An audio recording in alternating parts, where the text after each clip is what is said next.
Assalamu alaikum, good afternoon. If you guys can hear me, Musa Jame, Lamin, and Bakari, if you guys can hear me, please let me know before I start. Thank you. Just send an emoji or comment on the comment box, please.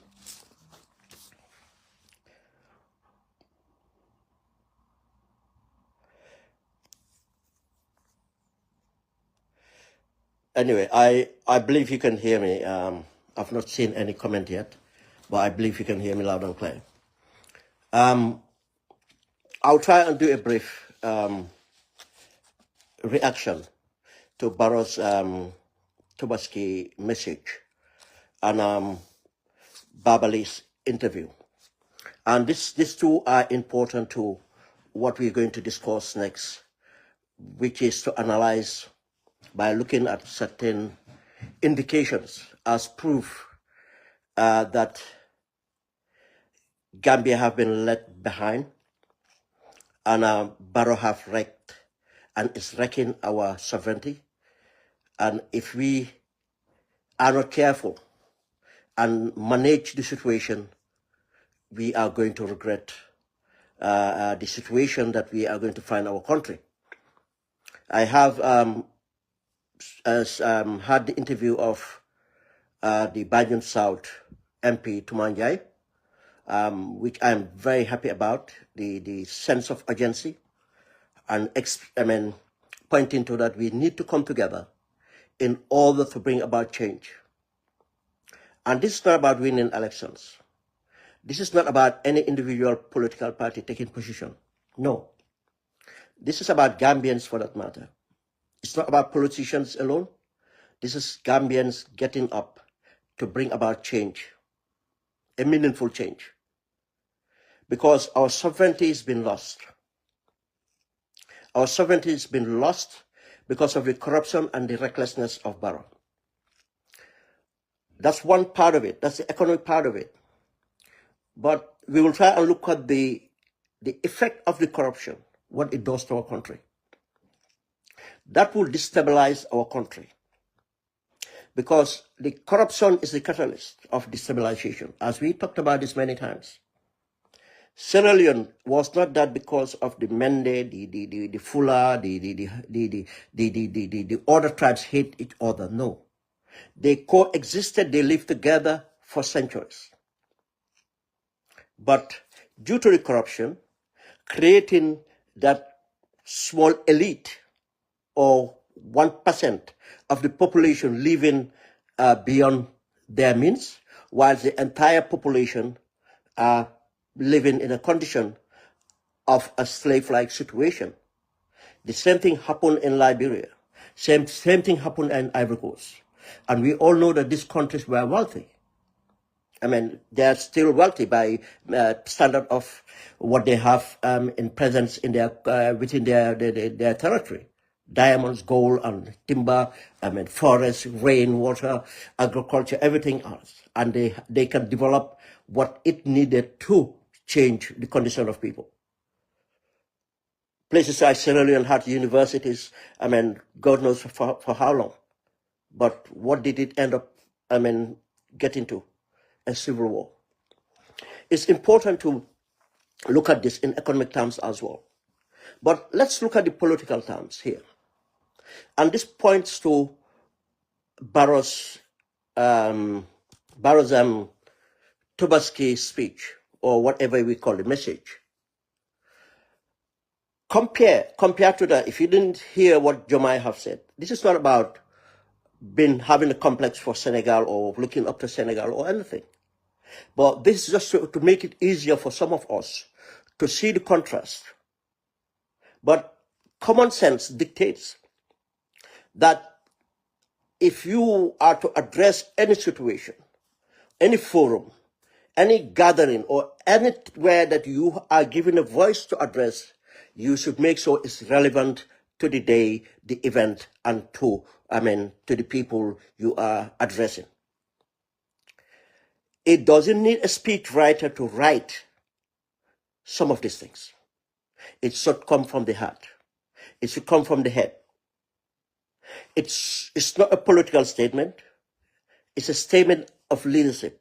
If you are not capable of generating these messages on your own, then you are not fit to lead a country, or you're not fit to lead anything for that matter.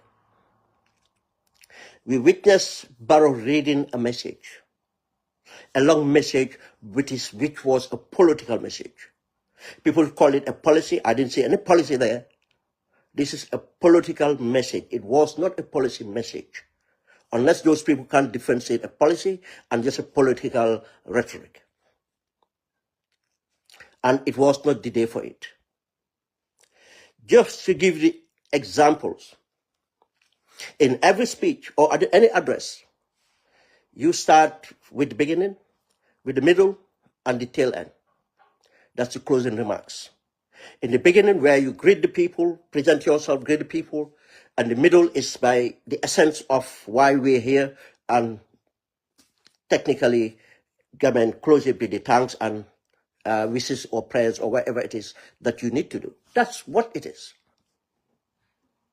But listening to Barrow, I'll try to do this brief.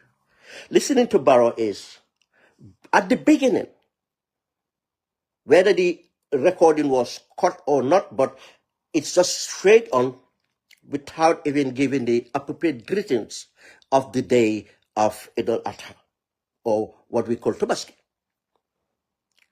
Then he went on. In the essence of it, sacrifice, celebration, about the religious institutions, stuff like that. This is what we expected to address. But no. He went on talking about destabilization, as if there's a huge threat. Yes, there is. And that's to Barrow. Barrow have realized he have come to the corner. The point of no return, he thinks, but there is. But he doesn't have the courage, and he doesn't have people who are truthful around him to advise him that, sir, this is the best way to deal with this.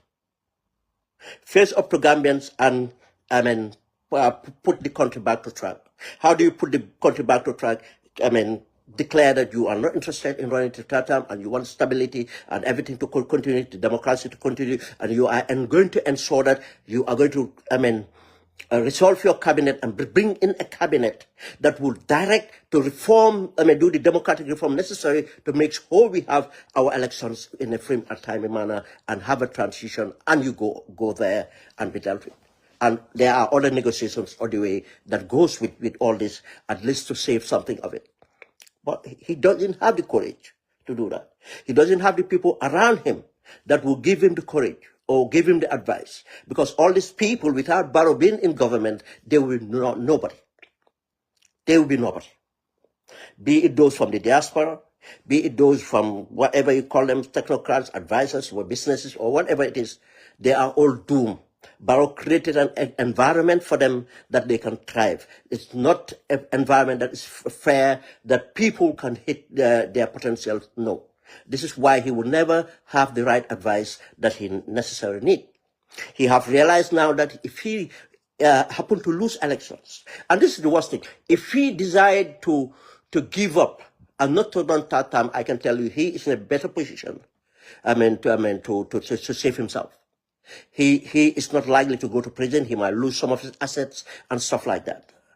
But if he runs for elections, he will definitely lose everything that he stole from us. And losing everything he stole from us will be losing everything he have in his possession, or we can trace on his possession. Just as the argument, but Yahya Jammeh did work for something he has, like, people don't understand this. If you steal $1 million for 5 years, that million is not what you're going to return. You have to return that million with interest. And these people are not investing properly. And the properties they have, you might value it today $5 million. Nobody's going to buy them for $5 million. You can value it for $5 million. Nobody's going to buy it for $5 million. He might put $5 million in the property, but nobody's going to buy it for $5 million. But if he takes $5 million from us, we are not going to ask for $5 million. We're going to recoup the entire, worth of that money. If he runs for election, not only economically he will lose everything, but he is likely to go to prison. For what? Because I can tell you that. We have to be ready for this. Barrow will try to repress as much as possible. He would try to steal elections. He would try to, silence people and everything else. And all these things would be accounted for if he happened to lose an election. Then we have to understand then where we're going with Barrow. You see, why am I saying this? Just giving you the reason why Barrow is sounding the way he's sounding. He's scared. He is scared.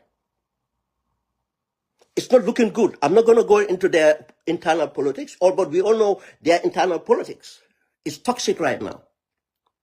I'm not here going to bag or the people saying that the youth president, I don't know his name again, the guy from Jambur, that he's going to form a party. No, we know that some of them are pulling part at this. But look, these people are not doing it because they have integrity. They are not doing it because they just realize that Barrow is not the right person. No, they are doing it to have bargaining power. They want money for for themselves. But I can tell you, there are other forces that are likely to be activated, and those forces activated, Barrow is in trouble. Barrow is in trouble. Even to steal the election will be difficult for him. The likes of Turo Dabo, if Turo Dabo hold onto what he's holding onto right now and decided to back anybody else apart from Barrow, I'm not saying that the person Turo going to back is going to win, but Barrow is going to lose the elections. Because I can tell Barrow is going to lose the election. I don't know who Turo is going to back if he continues. But whoever he backs, Turo is going to take a sizable support from Barrow. And I can tell you that Barrow is trying everything to encourage Turo not to do that. To the point of using Turo's family, the brother and everybody else for Turo not to do that. Using Imam, sending Imams to Turo and for Turo not to do that. These are facts we know about. Because he's scared. There are certain unknowns around him. He's trying to manage. Probably he will not be able to manage them. These are things that happens when you stay, this long after your 2 terms. Especially making point that you want to continue. This is why when we talk about 2 terms in a developing democracy, this is the reason. But we'll come to that point because Babali had made a point about that. We come to that point. Barrow went on to talk about law and order and everything else. As if the area of law and order we have problem with. It's not people unruly. It's not the general population unruly. Not Gambians unruly or anything else. Yes, we have criminal elements. Some of our youths have derailed. And who was responsible? The drug cartel that this government is encouraging. The economic cartel that this government is encouraging. They're going to bed with this hard one of the problems of the insecurities we have. The kind of theft, robbery, and we have in today, entirely, most of them are Gambian youths, and go and find out whether they are not under the influence of drugs. If we want to fight crime, we have to fight the causes of crime. If we want to fight crime, we have to fight the sources of crime. The failure of our reforms, the security sector reforms, who was responsible for Barrow himself for 8 years. The police are not working effectively. They are recruiting as much as possible. Are they recruiting the right people? Are they incentivizing the police? Are they equipping the police? No. Are the police motivated? No. These are elements of reforms. That's what reforms mean. So that people's mindsets have to change. People have to work effectively, not to just keep on recruiting people. We have seen the NPP over a few years. They have built sophisticated buildings for themselves and everything. They have any minute they want a mobility. They have mobility. They have funds and everything. Why can't our police have that? Because of the priorities. The crime we talk about, this is it. The drug cartel, we are not combating the drug cartel, because the drug cartel is in cahoot with the political force, and that's the administration of Barrow. How do we expect to change? These are the insecurities people feel. The insecurity government feel is different. Government is feeling insecure because of their failed programs and thinking they can manipulate. With their imperialist partners coming out with lies that Gambian economy is going 5-point-something%, which is thinking people are stupid. Who feels it knows it. Let them show us which industry is going in that country. Let them show us where jobs are created. How can you have growth without creating jobs? Then you are money laundering. Let them explain. That's not it. The law and order he's talking about is about the fear that people are coming to get him out. And he should be fearful, because this is what he have created. This is what he have created. Now he's talking about accountability. We know Barrow is lying. We have to say it as it is. He's not accountable to anyone, and he doesn't care about accountability. He said it himself. The Senegalese government that care about accountability are using audit reports of the previous government, not even this government, to hold the previous administration. If you want accountability, if you have the political will for accountability, audit reports are enough. What is more comprehensive than an audit report? Professionals get in there to take their time, look into every hook and crook, interview the stakeholders, and take their how to call it, response into that report and pass you that report. What could this thing? How can you use that? To investigate and go for prosecution. He rubbished it, because if audit reports are followed and dealt with, Barrow himself is going to be dealt with. The security report deal is Barrow and his family that are in control of it, just as other deals that he is part of. Not accountability. He's not interested in accountability. He have never been. It's just mere statement that no stone is gonna. It's a lie. From the beginning, he came in, he brought the people that wreck our economy under Jammeh. Who appointed Mamburenjai? Who appointed Jabate at the ports? Who kept Yankuba Dabo at the JRA? Let's go on. Apart from those people, what about his family members he appointed? Who appointed the deputy managing director for ports? Who is the nephew? Who's his nephew? Barrow's nephew. He appointed that chap without experience, without the knowledge or education. Who appointed the minister for environment and climate change? Denise. Who appointed, who gave, who gave the central bank to Boisedi? And Bois making sure, the mega bank, giving loans, guaranteed loans to Barrow's nephew, Amadou Sane, in the tune of $300 million.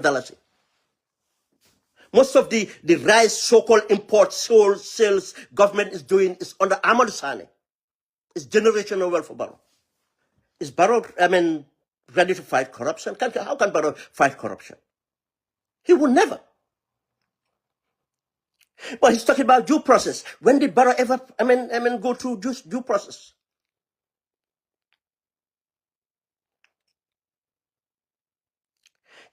He is talking about people threatening the stability of the nation. The stability of the nation is the hands of the government being effective in governance.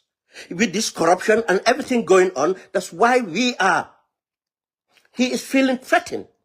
The Gambians are already feeling insecure, that's a fact.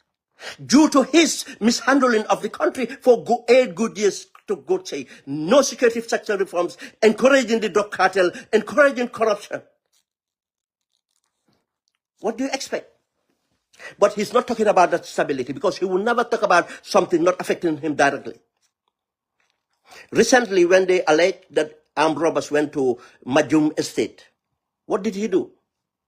Now he has the state guards, securing his real estate business. That's what he is after. Not about Gambians. He's scared. Saying that people who have hidden agendas, not to undermine this peace and stability of the country. Then finally, in the whole speech, then Barrow said, at the end, he wished Gambians happy Eid al-Adha. At the end. The entire message is about his fear. But as I said, just doing it brief, at 20:30 UK time, 7:30 evening, PM Gambian time at Ascanby Radios, AG Radios, there's an extensive interview that's going to come out. I want to just move to Babali. The reason I'm not calling him Babali here because I don't want to malign the title of Imam in this. Because what he did is a political statement. It's nothing to do with his responsibility as an Imam. But again, if him being an Imam and getting into areas that are political, he is the one bringing the position of Imam into disrepute. I am not going to do that. That's why I'm going to address him as his official name, Babali. Now, this is, in brief, this is just to show you where we are. The reason I'm bringing up this interview, just for us to understand how Barrow want to survive, or how people like Barrow survives, how they survive. Imam Babali, if you remember whatever happened in the people record, let me just give a bit background. People recognize Imam Babali when he fell out with Jammeh. When he talked about went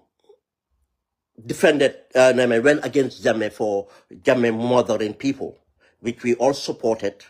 As an Imam, he spoke, and the other Imams supported Jammeh in something that was completely unlawful, wrong. Jammeh does not have any legal rights to execute people without, going through a due process. The due process was not exhausted, and Imam have ruled it out to say that it's not been Sharia, because if Sharia was followed too, these people would have been executed because of the due process of Sharia was not followed. We agree, we supported that stance. And I am not part of people that say that Imams should not talk about politics. But I am saying that when Imams talk on politics, let them make sure they are talking on behalf of the people. When they talk about against the people, they will have the wit of the people against them. And when Imams speak on behalf of the people, they will have the wit of governments against them. This is the natural facts. If you are silent, you are complicit. We have to, this is the natural decision. If if to those most is given, most is expected, or something like that. Imam went on to that. Obviously, he was maltreated, brutal, tortured, and everything else. People sympathized and went on, and he was championed as standing and fighting for human rights. And he was seen as a liberal imam. In many quarters, people accepted him as a liberal imam, and many people went against him, not only politically, but some people went against him as because he's a liberal imam. He takes his stance, and he had a voice, and he was supported. He came into the diaspora, he interacted, he was part of the struggle, and he was involved in a lot of stuff behind the scenes. This is important to know. He was involved in a lot of stuff behind the scenes. And in fact, he knows a lot about the issue he's talking about, solo thing, and he cannot extract himself by anything.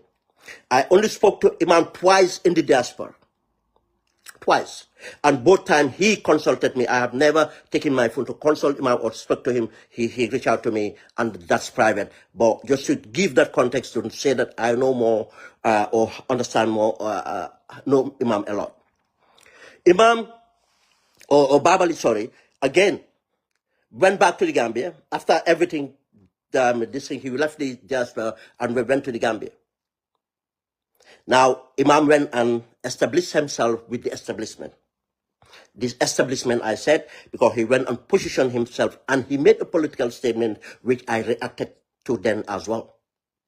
Where on a platform that people, that claim to have an organization for cultural reasons, to promote their culture and stuff like that, which is a Capital Pulago, or one of these organizations, which is a Fulani organization. And Babali graced this thing and made a political statement. Now, that political statement now have even maligned the group. What was the intention of the group? Is it a cover for political power? Or is it truly of cultural distinction because of that statement he made? I'm not saying they are, but for that statement, if they didn't, and I don't hear them condemn it, it's kind of then they approve of the statement, and that have undermined their position that they are not political, they are cultural. Imam came and said something which is very divisive. Babali came and said something which is very divisive and political unstable from a country that is coming back from a dictatorship, go through a transition. And to advocate that, to support the president, you went and identified the president as a Fuller, which legally he is not, culturally he might be, until he said he's a Mandinka. His father is known to be a Mandinka. If anybody claims anything else, those people are disappointed. But what we recognize, he should be a Mandinka. But he addressed that the presidency Fuller and asking another political party leader to join the president, who he termed a Fuller, so that they can have solidarity to hold on to power. Hold on to power against who? We thought that our politics, our democracy is to hold together, to collide together in order for our principles, for our policies, for these things to, align and take over power so that we can take the country to the direction that we believe in. I don't think we have ever, or is in fact unconstitutional, to claim that your alliance is going to be based on a tribal, this thing. That was unsettling. Then, if Babali comes out now, should not surprise anybody. And let's just, read this first. During the Korite, or just around the Ramadan, certain imams came out and talk about corruption, talk against corruption. And I think one of the imams was in Serakunda or Bundung or somewhere. Around that time, people who know that Barrow was consulting a lot of other imams, because he was preparing for his campaign of tribalism, campaign of religious sectarianism, using religion to suppress people's views and choices. He was planning that. And obviously, Babali was not consulted. That's why we did not see him at the State House. And people have, because when Babali came out and made that statement about corruption, because people that know him knew he was aligned to Barrow. Some of those people appoint me. They do talk to him and say, did our guy fell out with Barrow? I said, I don't know, you guys should know. He said, oh, this statement is uncommon of him. We are surprised that he's making such statements. Did he fell out with Barrow? I said, no, he's repositioning himself. I said, look, what the next move? I said, he's drawing Barrow's attention to himself. When he came out with this interview and another statement he made, those people concerned, he said, you're right. We were surprised, and he's repositioning. After he made that statement, he went to India. He was in India. And he spoke, and whilst in India, he was preparing how to position himself, coming back, and that's what he did. This is not a surprise. That's why I said, this is not about the religion. This is about not his imamhood. He's the one bringing this imamhood to this religion. This is about him, Babali, as a citizen, participating in politics, just as a politician. That's why we are going to address him politically. He did this. Then he came out with these statements. Let's just briefly go into some of these statements. Babali talked about term limits. He said that he is in support of term limits. But if you are in support for something, you advocate for that thing. Especially if you claim to be outspoken, to be righteous, and candidly speak your honesty, if you support something, you advocate for that thing. But to say that you believe in term limits, you support term limits, but when given excuse, in fact, talk against term limits. You see, if you want to please two masters, this is what happens. People will see through it. And, you know, I keep saying this, and this is not a Gambian thing. It's not a Gambian thing. It's a human thing. Be very careful of people around you. I'm not saying that you're supposed to be suspicious of people around you. It's a natural instinct that people are self-censored. In a very rare occasion, you'll have a friend or a family member that is absolutely truthful when they talk to you. It's not that they are bad or anything. It's not the human nature to be absolutely truthful to one loved ones or acquaintances. No. Especially when it comes to political views. People will tell you what you want to hear. People will agree with you. They don't want to hurt your feelings. People will agree with you, especially if they are your subordinates. That's why listen to your critics. If you want to perfect yourself, listen to your critics. Your critics might tell you something that you don't know.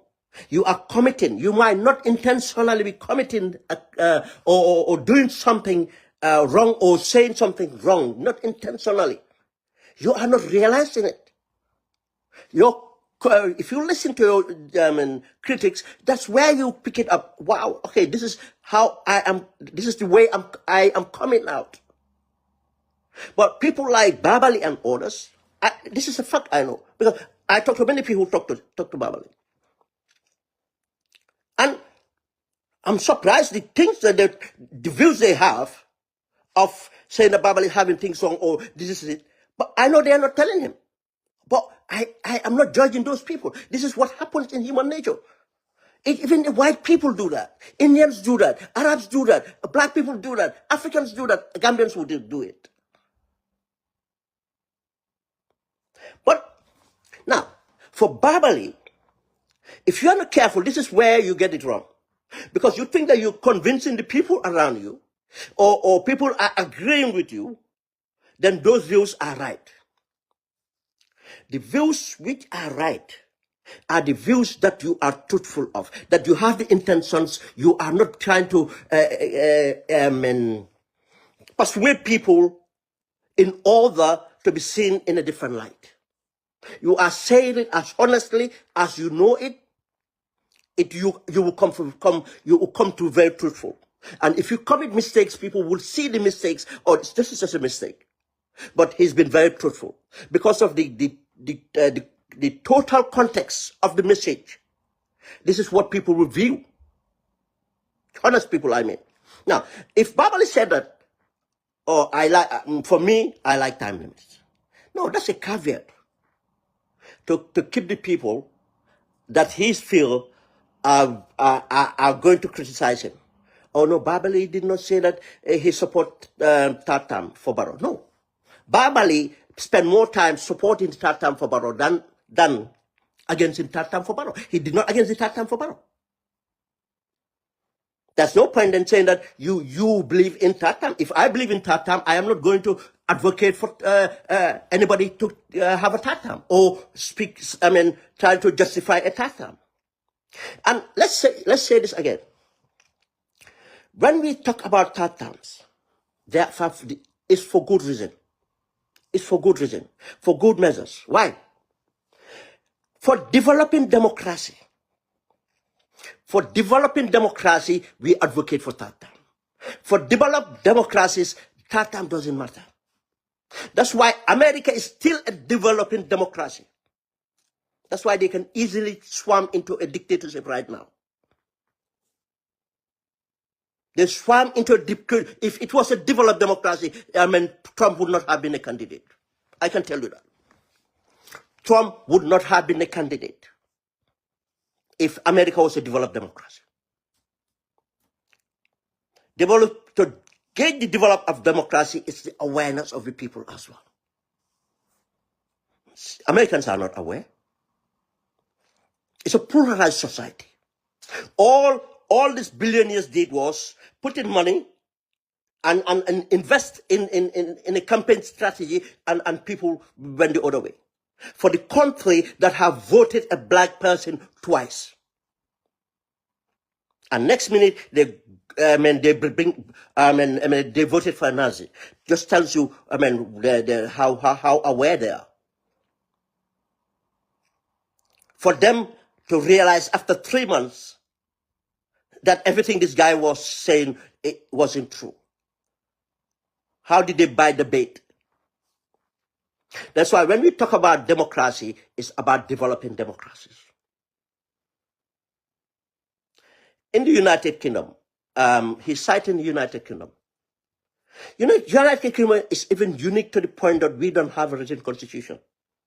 That's how much we develop our democracy. This is how much we arrange our democracy. We are unique that we have an understanding that our head of state is not elected in a democracy. Our head of state is a monarchy in a democracy. We have a these are things that, look, you cannot just expect these things to happen. They evolved from where they used to be barbaric, they used to be everything. They evolved so much. They had a second chamber, the House of Lords, where it was hereditary. Hereditary, your grandfather, your father becomes a lord, and you become a lord. That's abolished, not very recent. Now we have working peers, now we have different kinds, and still not enough. We're still fighting to change that. We are fighting to make sure the second chamber is fully elected. Now, if you are developing your democracy, are you not going to aspire for the best practice? Are you going to look at what is bad of United Kingdom in their democracy for you to adopt? Or are you not going to be advanced? Why do we think we are inferior? We cannot even think of doing even things better than the United Kingdom. We want to do things better than them. But we know the level we are right now, wanting to help us to make sure nobody stays more than 2 times. For good reasons. History taught us. Sadauda. If Sadauda stayed for 2 terms, what do you think would have happened? We would have never had a coup d'etat. I think, tell you, in fact, the corruption of the PPP would not be as bad as it ended up being. The complacency of PPP would not have be as it was. Because that complacency, lack of accountability, transfer, that end up becoming the catalyst for 1994. It's not giving an excuse to the coup d'etat. But there's a reason that these vagabonds had reasons to take arms. And it's because of the ignorance that the PPP nurtured in our society. That's why group of vagabonds will get up during the day and overthrow a 30-year government and nobody stands against it. You think it was an enlightened society? Those vagabonds will have the audacity to come and tell people that I'm going to take your rights away, I'm going to seize your constitution? This is the reason we are talking about, it's our history. You're not talking about United Kingdom history. We are not talking the barbaric Germans history that went through the Second World Wars. We are far better than them if we believe in ourselves. Why can't we be proud of that? We have our mistakes, we have our wrongs, but we are going to make sure we put in mechanisms that will never happen again. That's what we expect for our landed people. Not to be given excuses, cheap excuses. He said it. United Kingdom can change a prime minister any minute. It doesn't take 48 hours to force the prime minister to resign. But we know when you have a government state over 2 years, two terms, what happens? People are even arguing now, even probably for 1 term. We know what happens. Why do you think Barrow is looking for second, third term? Because now he's not working to develop. He has never worked for develop. He's working to save himself from presence. Just as Macky Sall went to that length to kill Senegalese as much as possible, to import millions of dollars of arms, to use militias and everything to stay in power, because of he have something to hide. It's all coming out in the open now. This is what Barrow is running from. Now, for Babali to give example of Paul Kagame, I will not blame Babali, because I am frustrated to see educated Africans using Paul Kagame as an example, not knowing that Rwanda did not change because of the resources of Rwanda. Rwanda did not change because of the mindset of Rwandans. No. Paul Kagame is a stooge of the Western imperialist. He is transforming Rwanda based on the resources of the Congolese. And even now into Southern Africa. Using the Rwandans for their hardened military from the genocide. Causing other genocides in the pretext that they are protecting Hutus in Congo is a lie. Go and understand the economy of Rwanda. You think they will have money to waste to build a first-class basketball pitch? You think that's a good economic decision? You think that money came from Rwanda? You think that basketball pitch is economic viable for Rwanda if it was not sustained by killing people, now almost millions in Congo? And when we talk about democracy, Paul Kagame is not. This is what we should realize. But let's move on. If we venture into politics, he has to be challenged into this, because we are not going to be quiet for them to do what they do and entrench Barrow on us again. He went on to defend, and he said something again, and that's a contradiction. He said that if you want peace, work for justice. This is what he said, Babali. If you want peace, work for justice.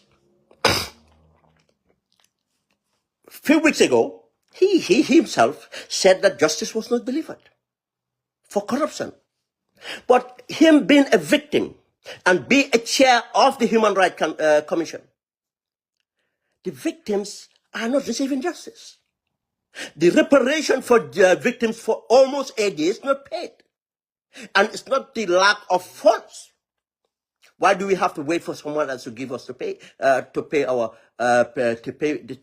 compensate the victims? Today, up to today, Batambedu and Mamburenjai and Barrow, between three of them, they took $50 million donated by Senegal. I keep on asking for that money.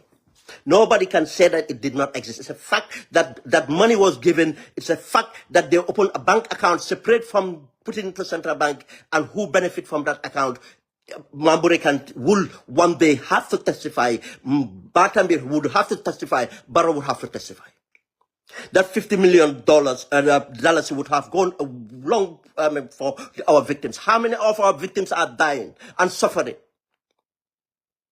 They could have had a better life, or some of them might not even have died, or if they even died, they would have, their pain would have been relieved. Where is the justice for the TRRC? We all know the government doesn't have the will, to deliver it, and he knows as a, commissioner, as a victim, as a commissioner of human rights. Babali knows that. Now, if Babali said that if you want peace, you have to work for justice. And this country, people are not working for justice. The drug cartel are doing as they wish. We all know that the people that killed the police officers are under the command of this government. We know that the so-called coup d'etat they said happened, it was a lie. It was people like me, people like Sidisane, people like others in the diaspora activists, people in the UDP, Young Dabo, and others. These are the people they wanted to arrest. I was in the Gambia when they sprung it. I left the day this thing. First thing in the morning, some of their agents start calling me, bro, Gainal. They're going to effect arrest. I said, well, let them effect their arrest. Everybody knows where I stay. Because they know they don't have any. They publicized my Gambian phone number. I know they went and cited the Gambian phone number. They couldn't find anybody they can link me with. Now, what they wanted was for me to be a coward, to try to cross the border, not to go through the way I came through my ticket to take my flight. Then they can arrest me and frame me that because I was running. Most of all of these things were framed. The so-called coup leader was framed. That guy is I forgot the show name. The guy said, yes, he said some of these things. But I forgot the name of the intelligence officer, the army guy, Wali, and the other one, Juf, the senior officers. They were the ones that framed him. They knew the chap was a Walter Mitty character, talking about revolution, talking about coup d'etat. And he was foolish because he was not up there. These people came and make him believe that they would support him to overthrow. A lance couple captains coming to you say that let's overthrow you, we support you to lead an overthrow. That's how they did it. And this guy went and contacted the other people that were arrested. The reason the judge could not convict those people, because they have not acted on anything. They have no means to act on anything. There's no weapon, there's no speech, there was nothing absolutely. The only thing the judge got onto the leader, so-called leader, is because of there's evidence that he was talking to people about it. There's evidence he's the one who tried to bring people together, but they were not at the level of commissioning the crime itself.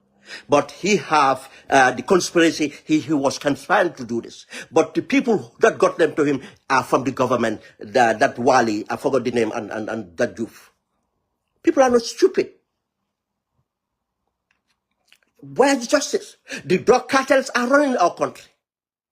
Where's the justice? Corruption, where's the justice? And now, you want to blame the youths or people if they come out? Because of, if you listen to Babali's interview, that's what he went for. That's why when journalists push him, and bravo to the journalists, he didn't want to go there, because the more he goes down the hole, he's going to be exposed. Fadera, thank you, Fadera. He's going to be exposed. That's why he didn't want to go in there. He was rattled. He was rattled. Because his purpose coming there was not to be truthful. His purpose coming there was not for, to advocate on behalf of the people. He was there to advocate on behalf of Barrow. That's why Barrow's message of instability, peace, and all those nonsense is the same statement that Babali have made. It's the same statement Babali have made. Now, the other point is talking about Barrow's credibility, saying that if he knew of Barrow's government being responsible of any debt, I am waiting for the judgment on the gentleman, is it Usman Usainu Bojang?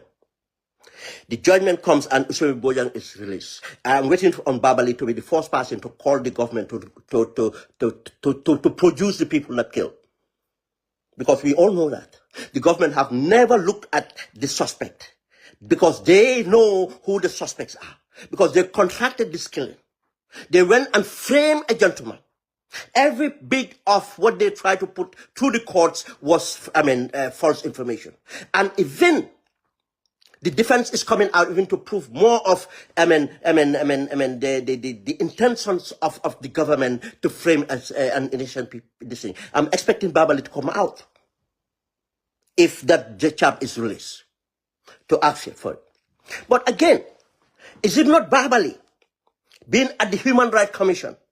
If he's competent sitting at that place, didn't he not remember a commission called the Faraba Commission, which the chairman of this Human Rights Commission, Emmanuel Diouf, was the chair of the commission, recommendations and everything done. How many people were killed at Faraba?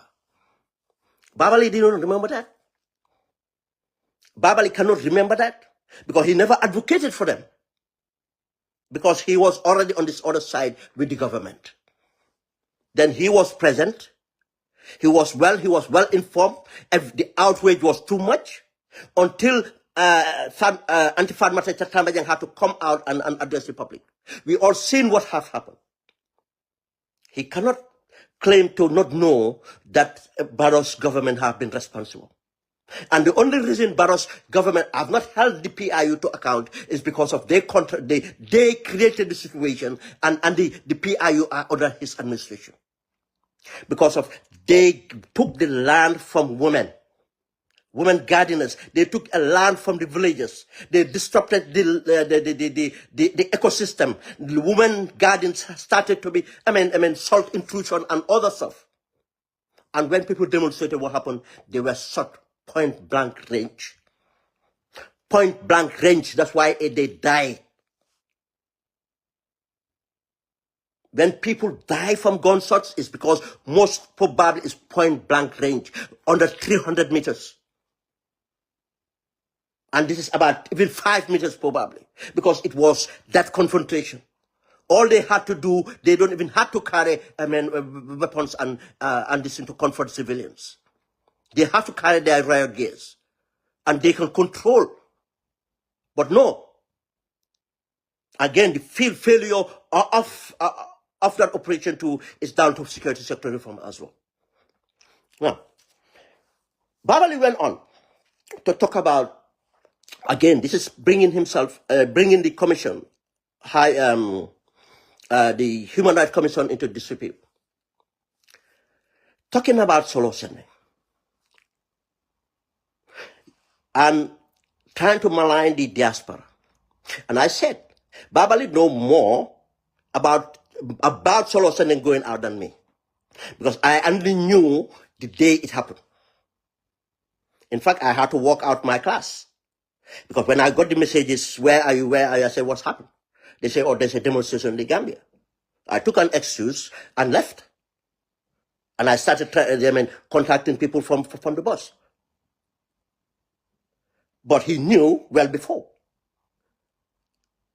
He was involved in a lot of other things, and that's what we have celebrated him for. But today, to turn around, to blame people for something they have not even done. Nobody in the diaspora I know of is not plotting to destabilize the government. He knows that's not true. He knew the reason why the diaspora were involved with solo sending. It's not that because of no, and it's been proven.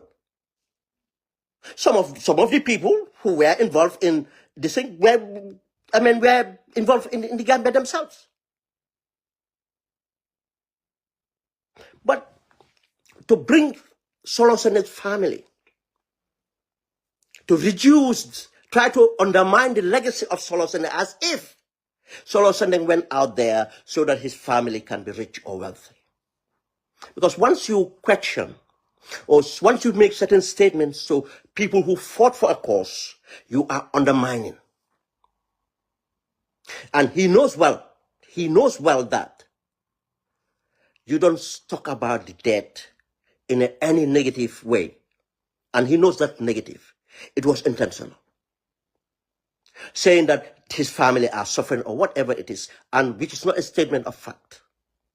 Probably his mindset is that those people would have been wealthy now because of what, but that's not what their father stood for. And if I think it right, and people think it right, in fact, today Solo sending, may his soul rest in peace, where he is, he will be proud to see Fatmata sending where she is today, leading the Solo Sending Foundation. He will be proud of to see Muhammad sending where he is today. It's not the money. And he should know better that life is not about the amount of money you made or not. I am not going to talk about the family living conditions of that, but I believe that they are far better off today or this thing. But that's not what their father stood for. Their father stood for change for the country, fought for the country, change for something that today we are enjoying today. And for Babali to try to make so that point that Barrow gave us our peace, while we are doing things that today we dare not do before. That's not true. As I keep on saying, us Gambians, we are very hard on ourselves. Dictatorship are going on in Cameroon, in all these places, far well before Yaya Jammeh came. And some of these countries, even they hardly challenge the dictatorship. Gambia challenged the dictatorship from day one. For 22 years, they challenged it in many ways. Many people died challenging the dictatorship. Then he cannot say, and look, in any society or country, people will have their entry points. People have entry points to deal with certain things. We are all brave at moments. There are things that dictate our bravery. All human beings have this thing of self-preservation. It's human. But there will come a moment when people are recognized as brave. But people sacrifice in many ways.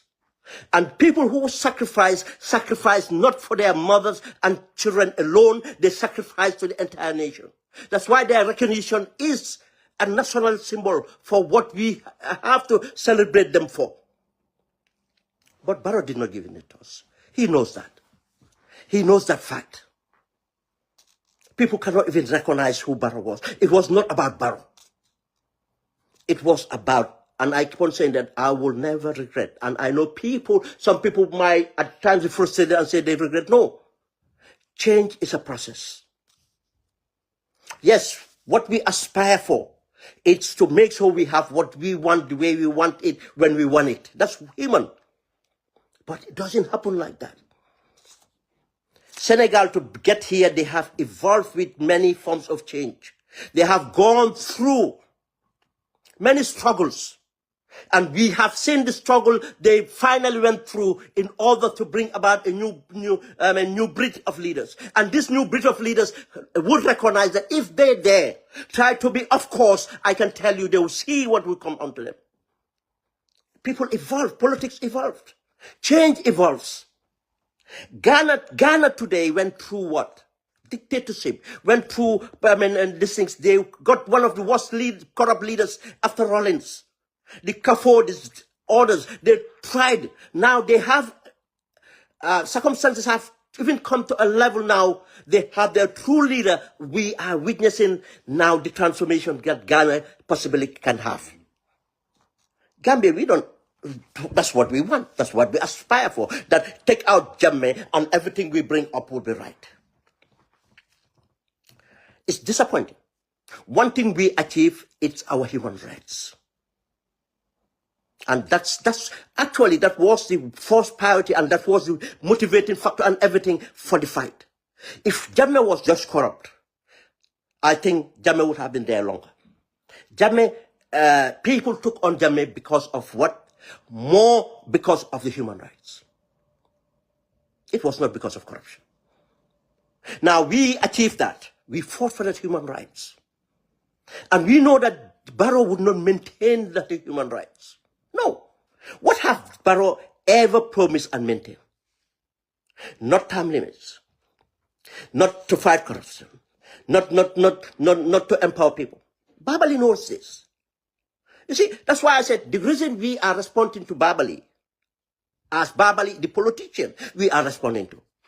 If he had said something about religion and other things, we even allied with his religious, liberal views. I always come out against certain conservatives when he protects minorities in our society. But when he takes a position to go against the people, we are going to come up against it. Because if we leave that narrative to stay, this is what Barrow wants. This is the narrative that Barrow wants. For him, being the commissioner of human rights, he should have advocated for the right of people to demonstrate. Just as if he had believed in 2 terms, he would only have advocated for 2 terms. You say that I believe in 2 terms and go and advocate for no term limit. That's what he did. Now, you cannot say that you believe in people's right. You are a champion of that. You are being paid to do that. And now you are talking about Solen Guinea, Sinden Reye, Solen Guinea, Sinden Defeli, Solen Guinea, Gisien Lu Health Senegal, Legi Benin government new. That's a propaganda. Any genuine Senegalese who is not out there because of their support Macky for any other reason, because of the corruption or situation Macky created, knows that today Senegal is in a better trajectory than ever. If he advocates for this, probably it's his notion of his fuller hegemony, disappointed that Macky have been removed with the fuller hegemony removed in Senegal. But he's not talking from facts. No. Let's move on. I think those are the most to tackle on what he said.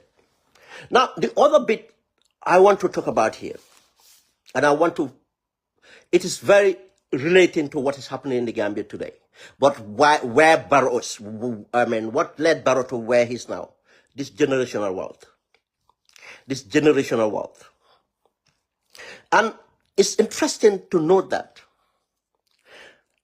Is it exactly what Macky Sall did to Senegal? This is what Barrow is doing to us. Senegal have been losing their position in the sub-region due to Macky Sall following this neo-colonial, especially France, American orders, form of term of development. But the main motivation for Macky Sall's development was, one thing, satisfy his colonial masters, 2, create a generational wealth for people that would entrench him in power to stay as. People thought that Macky Sall wanted to stay for 3rd term. No. Macky Sall was going to do an Alassane Ouattara. I did an analysis of that. I wrote that on Open Gambia. The analysis, and I said Macky is going to fail because of the political realities of Senegal and Ivory Coast is completely different. The intelligentsia you have, the social intelligences you have in Senegal does not present in Ivory Coast. But let's look at these parallels. Have we realized that this government doesn't have a vision? But they have put a system in place where a minority can be absolutely wealthy from the people's decision. And anything they do is measured on how much wealth they can generate from there. Have Gambian had this government talk about the NDP anymore? When they launched the NDP, after they went for the funding, the things, they get the pledge, they could not even realize the pledge because they were not following an NDP. After so many years, it expired. No validation of what came out of their programs. And nobody today, us following the government cannot tell you. I cannot tell you, and I don't think anybody can tell you, this is the government program.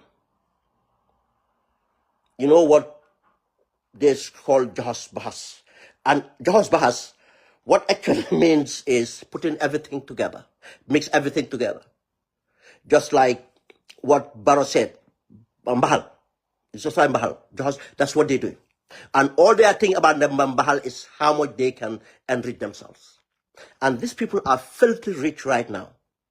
And we know that Gambians are poorer today than ever. But that's not the only thing. But we are losing our sovereignty faster than ever. Because we don't have any economic development program that is sustainable. Everything we do, we're doing the same thing. Please our donors, or our, I don't call them donors, in fact, imperial masters, and do projects that will make money from. And every year they're talking about a 5% growth of our economy, but they cannot point to any numbers for job creation, apart from the 10 people they took to Spain. They cannot tell you anything. You don't hear the finance minister come out to tell you the social economic, no. Not the central bank. They are all doing cuts here and there, and to please their masters. Now, it goes this way. First is the executive, the president, the cabinet, and people associated to the presidents. We all term them executive, the so-called advisors. I know it's heavy even to refer to these people executive, but this is what their positions are. They are part of the executive. When you have the executive, you have a business cartel. These are the state capturers. When I go to the narrative, you see what I'm laying out here. But I want people to recognize these bodies. You have the state capturers. The state capturers are working with the executive to control a political narrative that will entrench their administration. We have something we supposedly call technocrats. These are the permanent secretaries and technical directors and people manning the technical, the civil service and institutions that are from the police and orders, army and orders. This is another group that is working together with part of the Barrow administration. They are all failures. Now you have the political class. The political class are the people, and if you watch the political class on the with them, they are one of the most, it's not ignorance, but most arrogance. And that's where the problem is. Ignorance can be cured. You inform them, educate them, and if they are willing to learn, they will change. But arrogance is the sense of entitlement that they have to be in government to be somebody. The like of Babali and others. This is why, these are the people we have now running this country. We don't have a government. No. If we look at what they call their government,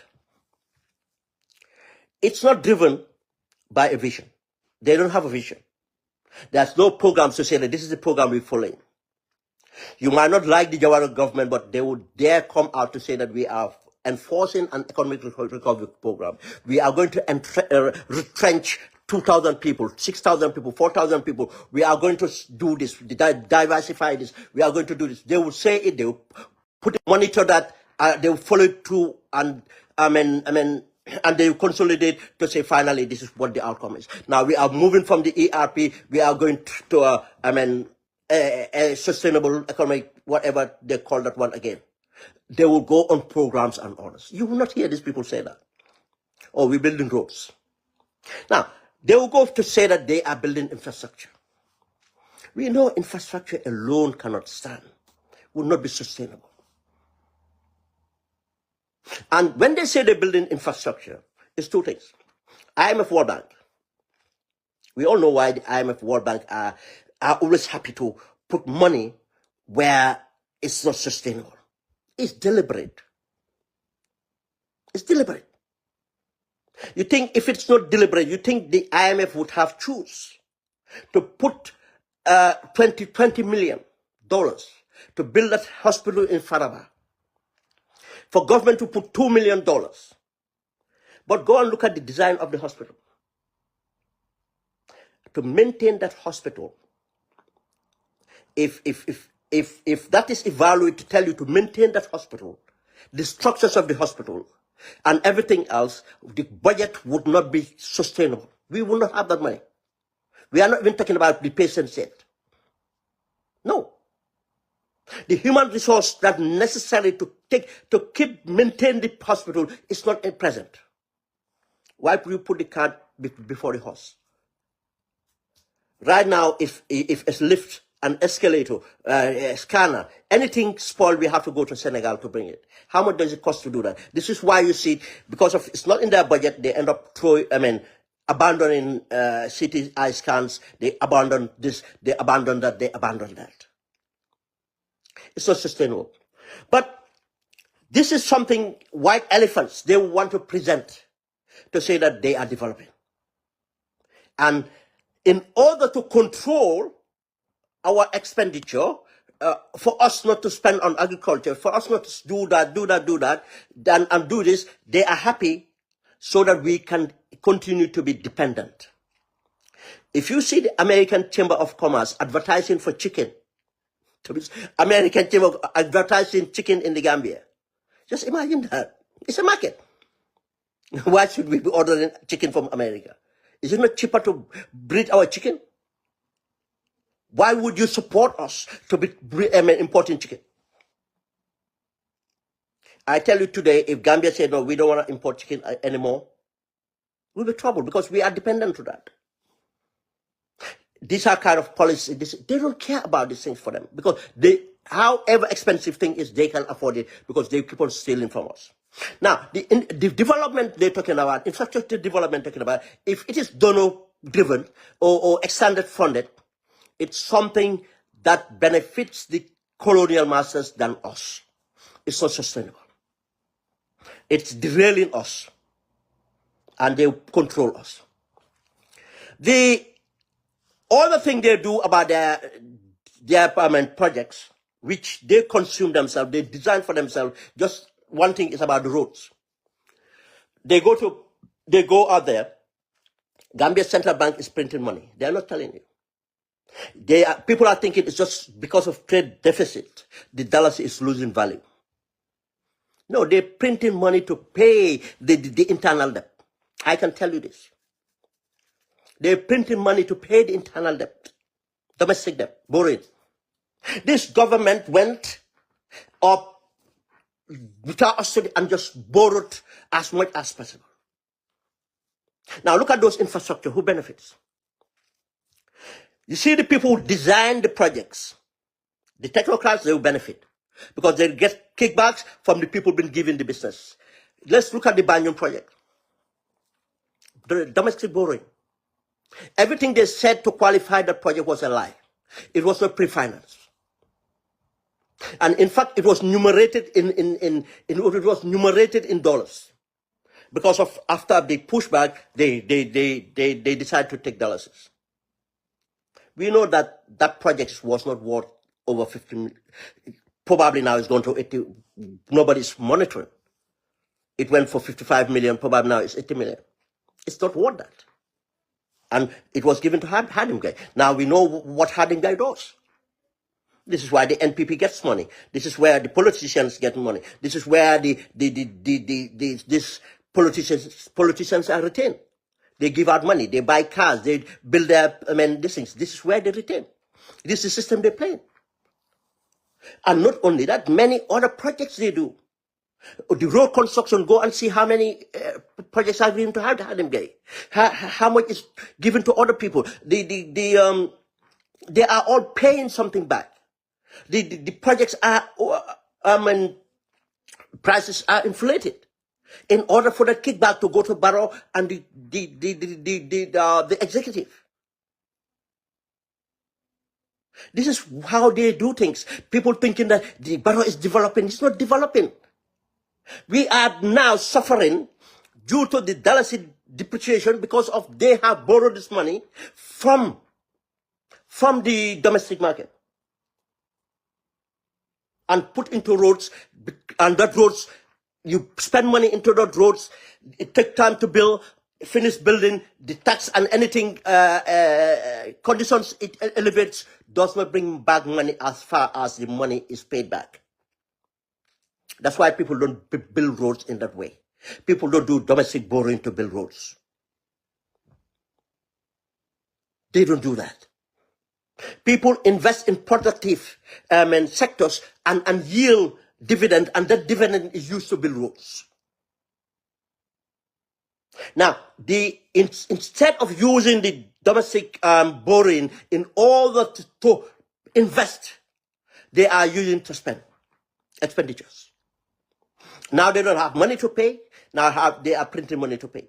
Boaz said it's the worst than even Jammeh's governors.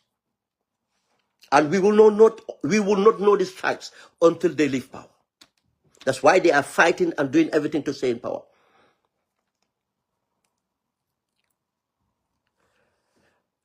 Now, if you look at selling assets, why is government easy to sell assets? For instance, the Port Authority. The Turkish have not doing anything different. They have not retrenched staff. They have not brought additional staff. They just brought overseers. Still now, we have a managing director, deputy managing director, technical directors, managers, dockers, whatever you have are Gambians. Now, how did the Turkish, when with an efficiency drive in order to take the the backlog and to make the port operate efficiently, they have not brought in a single machine before everything was redressed. Who is to blame? And why did you give 80%? And people only look at the 80%. It's worse than that. They gave the Turkish to determine the operational cost. The Turkish will determine the operational cost. Operational cost will be deducted before profits will be determined. Now, the Turkish, you think they're going to be fair in determining the operational cost? No. They're going to inflate it to keep more money with them. How do I know that? This same Al-Barak had the same problem in Somalia. The same Al-Barak had the same problem in Guinea-Conakry, inflating operational costs and failing to do what they claim to do to develop. Now they declare the backlog within 3 months, within a month, within 3 months now. Look at the profit they generated. And we're having 4% of the profit. 4% of the profit we are taking. The revenue they created far exceed almost annually what we would have this is. You don't think the people who were put in charge should have been arrested, investigated? No.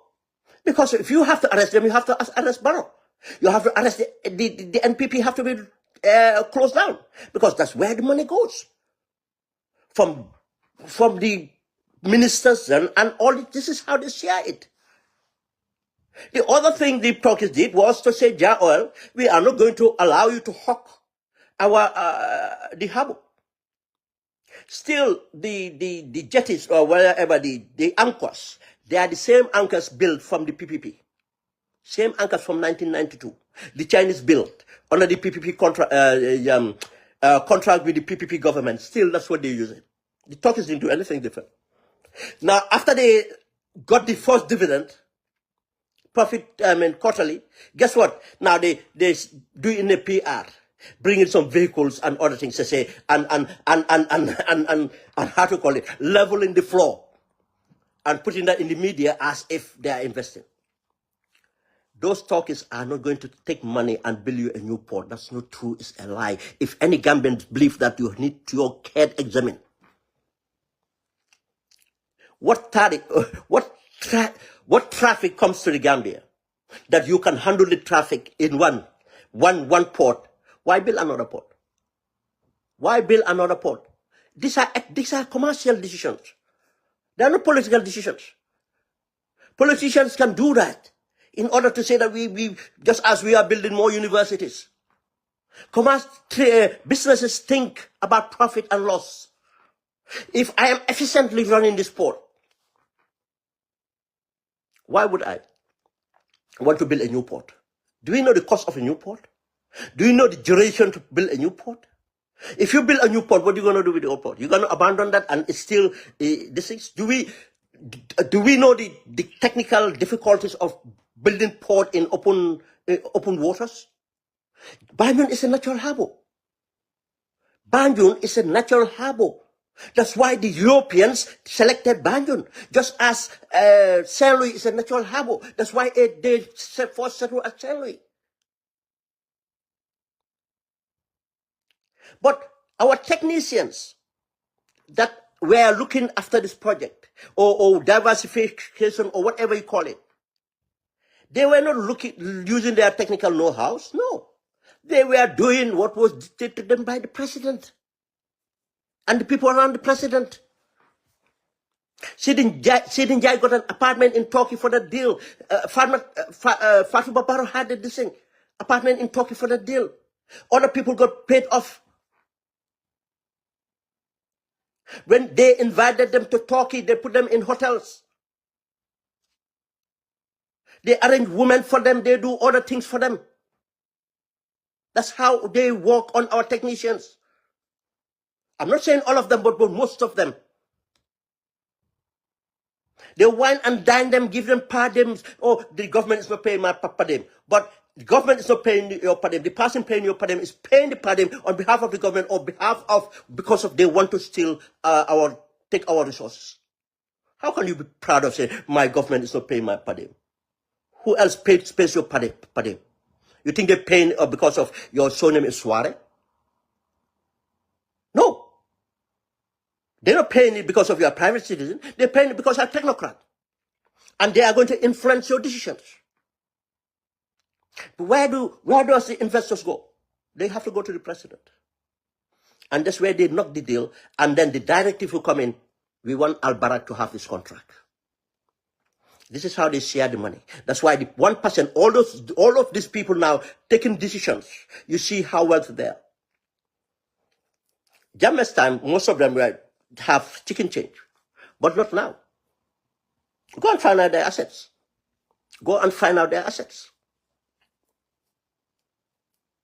That's why you see these rogue politicians running around to get the chicken change.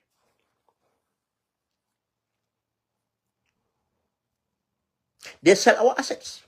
They sell the port. Now they are doing the same thing for the airport. They did the same thing for the bridge.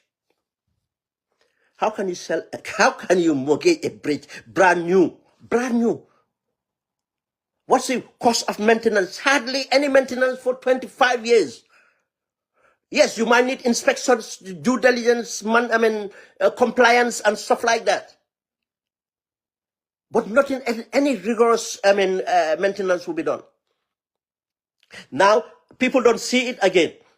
They just see what, oh no, they're going to use, who control the, you have to understand how these contracts are consumed. Gambia government don't write contracts. No, they are lying to you. The businesses, they are rogue business. They write the contracts and bring it. And Gambia government goes with it because of all the Gambia government cares about is what they get from it. And these contracts, if the Barrow government says, don't be surprised to hear that contracts have been extended. Because the Turkish would caveat the contracts. they will caveat the contracts. They will put, returns. If these returns are not met, we have to do this. And they'll put an open clause in a sense that now they're talking about they building real estate in Banjul. Now if you really study the contract, you can see how disadvantaged everything would be. This would be, okay, no, the contract for the port was this, but because of that now we have to do this, we have to do that. They don't care. Barrow doesn't care. People around Barrow don't care. For them, they are building houses, they can afford stuff, but the people are suffering. The other thing is creating businesses supported by state subsidy. Go and look at Jawa. From 2017 to now, if anybody understands economics, anybody understands business, Jar Oil cannot justify in the Gambian market to be that liquid in cash. To expand from one commodity to almost every commodity without doing deals with the state. Because we haven't heard of acquisition and mergers.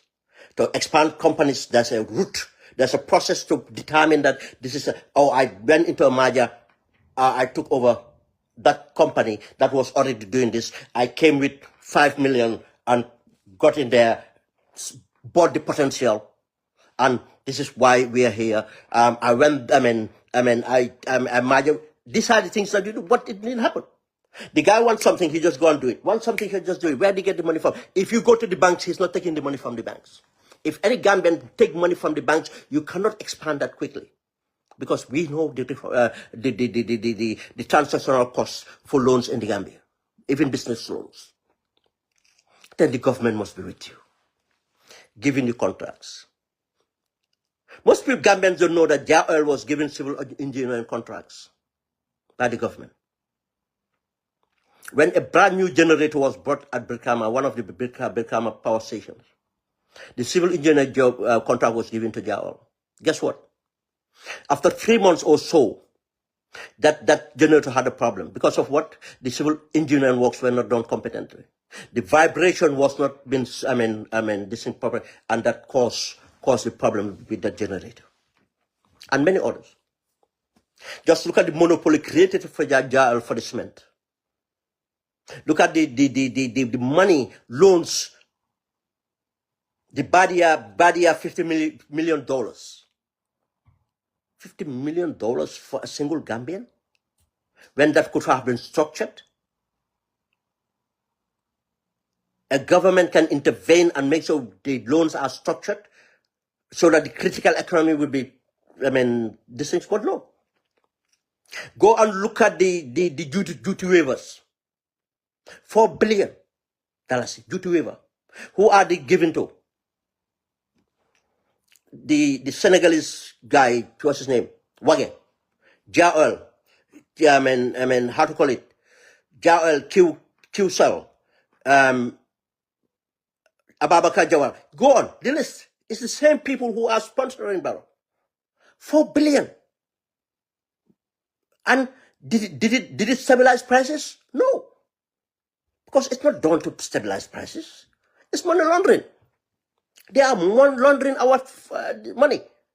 Because of what it constitutes money laundering is because of the money saved from those imports are going to be paid to NPP, going to be paid to Barrow and some of the executive. And part of it too, they go and pay politicians to support Barrow. This is the same thing Macky Sall was doing. Subsidies. And giving contracts to them. And even look at the sales of confiscated assets from Jammeh. Look at the same names. The names you don't recognize or the names that are complicated, I can tell you they are all linked to the NPP. They are not just ordinary Gambians. But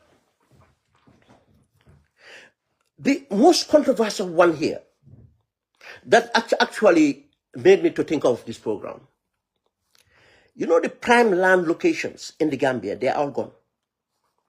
Wherever there is a prime land, in time of Musa Drame, they will demarcate. The entirety around stadium is gone. The so-called reserve land is gone. Now they are taking the land along the road, they are gone. And when I was told the cost or the value, market value of this land, I was shocked. Someone pointed to a land around towards the stadium on the OIC road. The land was occupied by motor dealers. You know, people that have second-hand vehicle from Europe, you know, people used to be there. They have moved those people further down a bit temporarily until they find somewhere to take them. Guess what happened? They have put corrugated fence around them. And now, they are saying that the rumor is Majum Estate, that's Barrow, Fatmata Barrow, probably to build a headquarters, that's what they said, for their foundation. And other people, they have fence, different, three, someone says more than three. I say they have put three separate components, more than three. When the person sent the message, I thought he said $10 million. No. The person contacted someone else for that person to send an audio who is capable of giving the price. That person is saying that it's roughly $80 million. For those properties.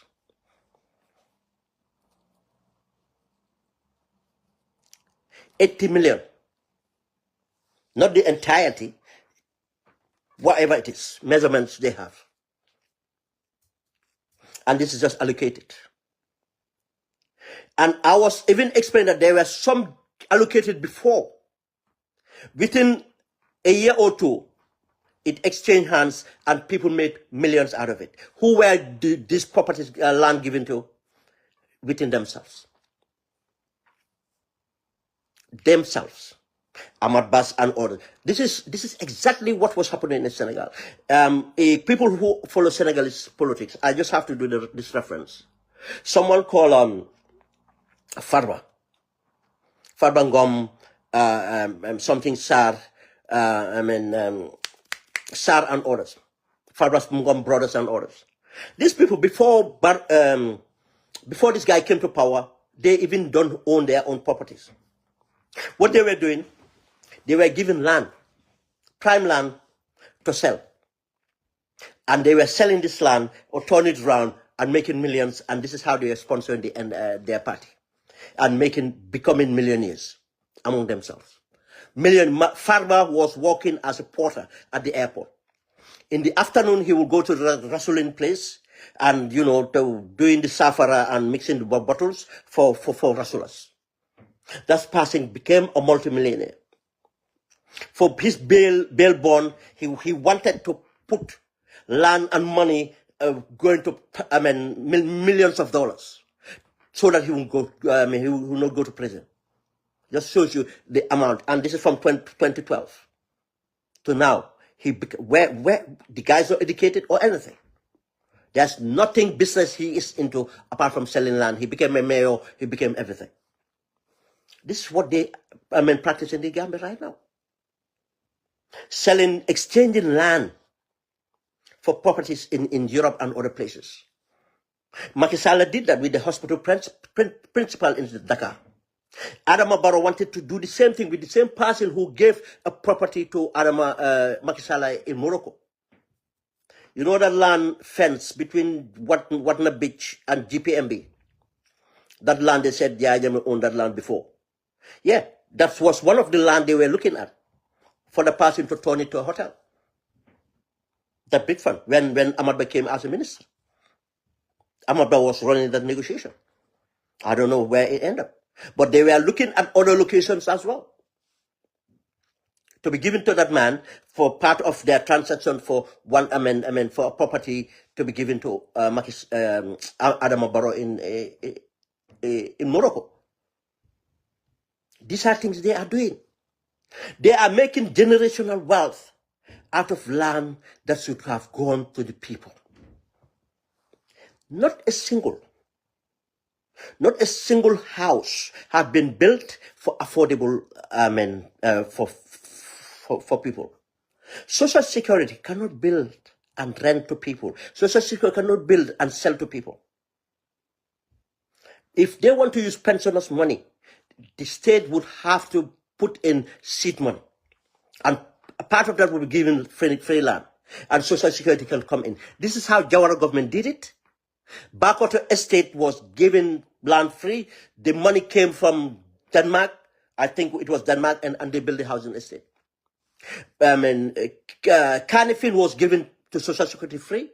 Social Security developed the ground and give it to people, and people build it with their loan scheme or whatever scheme they have. You must have government intervention. But this government doesn't bother about that. We cannot blame Social Security for not doing it. We cannot blame Social Security for not doing it. Because if Social Security have to take pensioners' money to build something, it would not be affordable to average Gambians. Most of our people don't earn $8,000. Now, if the property is built and what cost millions, how many years mortgage you going to be signing for? What's the life expectancy of Gambians? But they are selling all this land. Now, you see they're saying this thing, Operation Clear the Road. And we know part of the problem we have, because there are no places that people can sell. The country is not designed well. Instead of taking opportunity, in fact, to build markets, to build institutions, or build other things, or even if they have to sell that land, and the 80 millions, probably 300 million or 400 million from there, use that to acquire more compounds around Serakunda or other places, strategic areas to build markets and this thing. But no, they don't think that far. It's a matter of give the land, let's do our deals, let's mix our million, let's go and build in Senegal, let's go and buy property in Morocco, let's go and buy property somewhere else, let's build as much properties as possible. The interior minister right now is a millionaire. Abdullah Sani is a millionaire. Go and see how much properties are. The IGP is a millionaire. The CDS is a millionaire. And all of these people were broke before they joined Barrow's government. They were broke. Some of them don't have the fist money. They were broke. Now go and see the properties they build. It's not their salaries. It's not their per diems. It's the deal they're getting from drug cartel, deals they're getting from government and other things by using the office. So many of them. Now, the Minister of Civil Service, the Minister for Boy, Ismaila Juf Trade, all of these people now become rich. And they were all struggling civil servants because of the deals that goes around. Not to talk of Barrow family.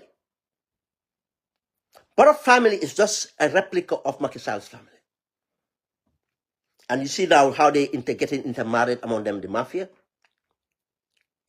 Amadou Sani given access to millions of dollars to do whatever he wants.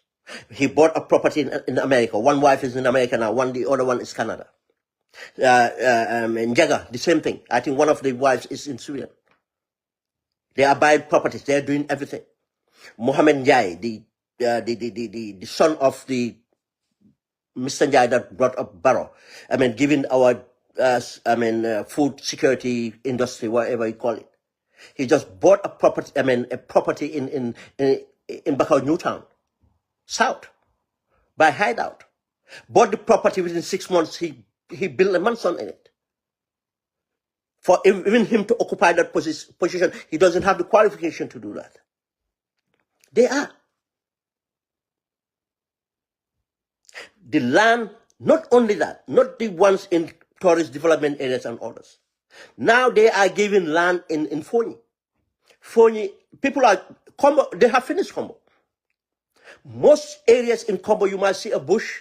You think that bush is a bush? No.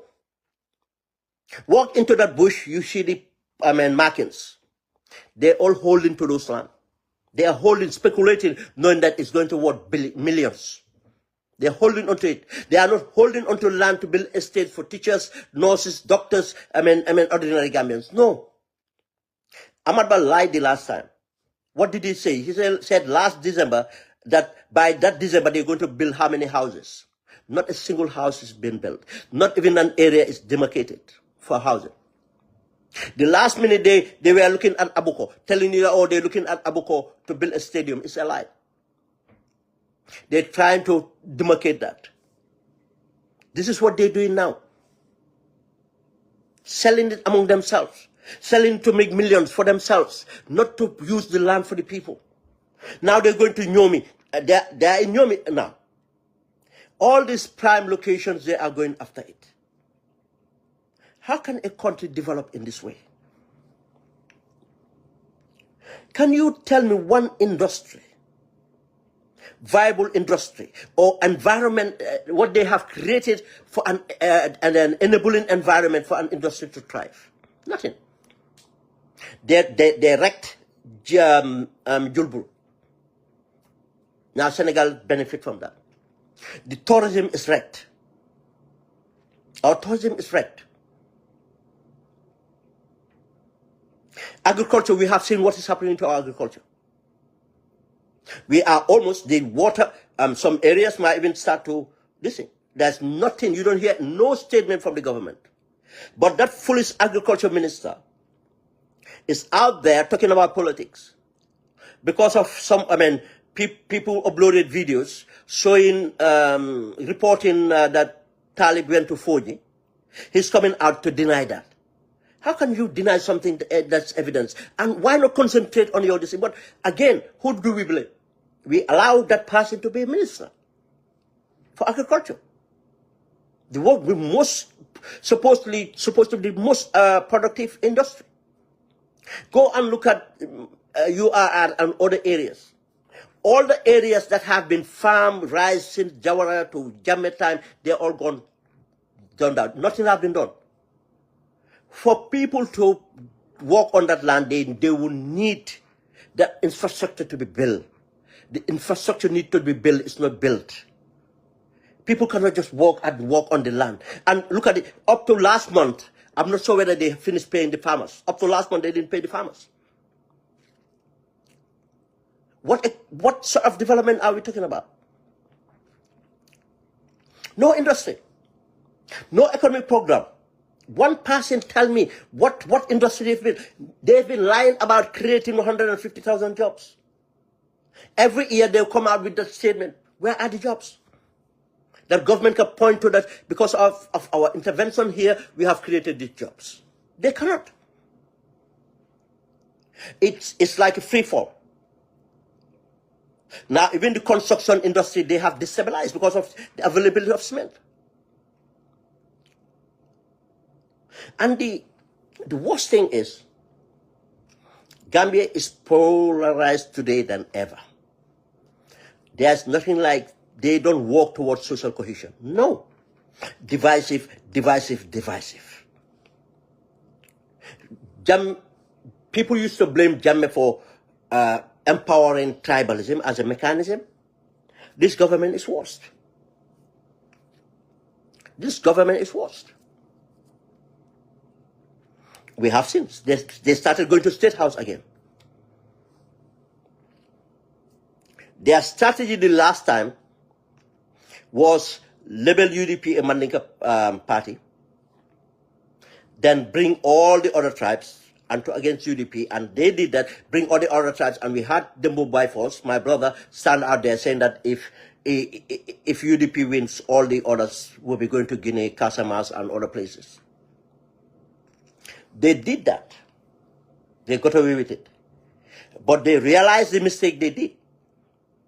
That entrenched, in fact, probably certain people would not have been voting for UDP, but have entrenched a base for UDP.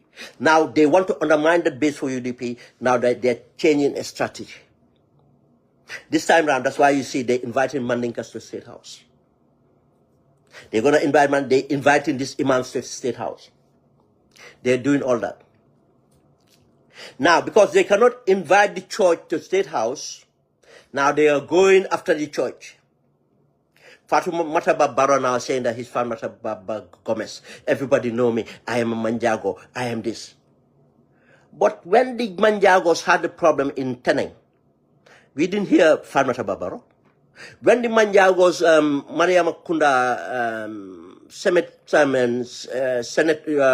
the place was in trouble.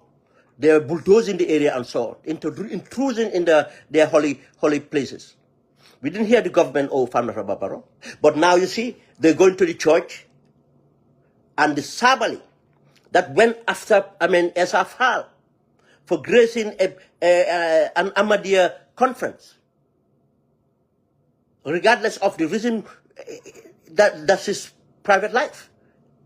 I went against him. For the same Sabali that went against the Christians during this debate about secularism, attacking them, went and sujud.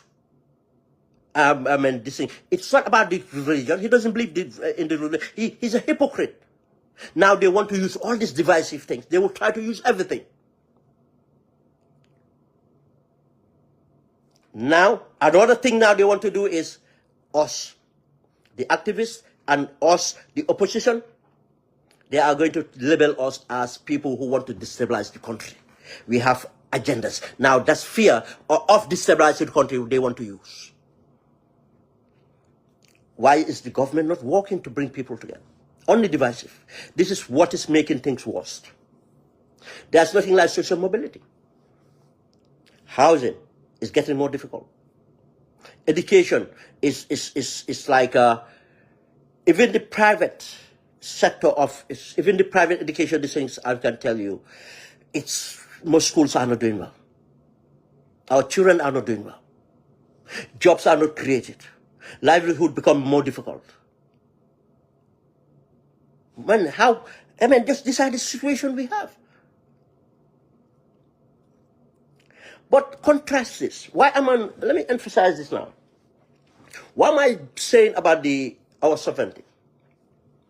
Let me just do a brief on Senegal now. Because something is happening in Senegal that some Senegalese even, or they're just critics. Now, we have to understand the geopolitics here. Trump have overplayed his hands.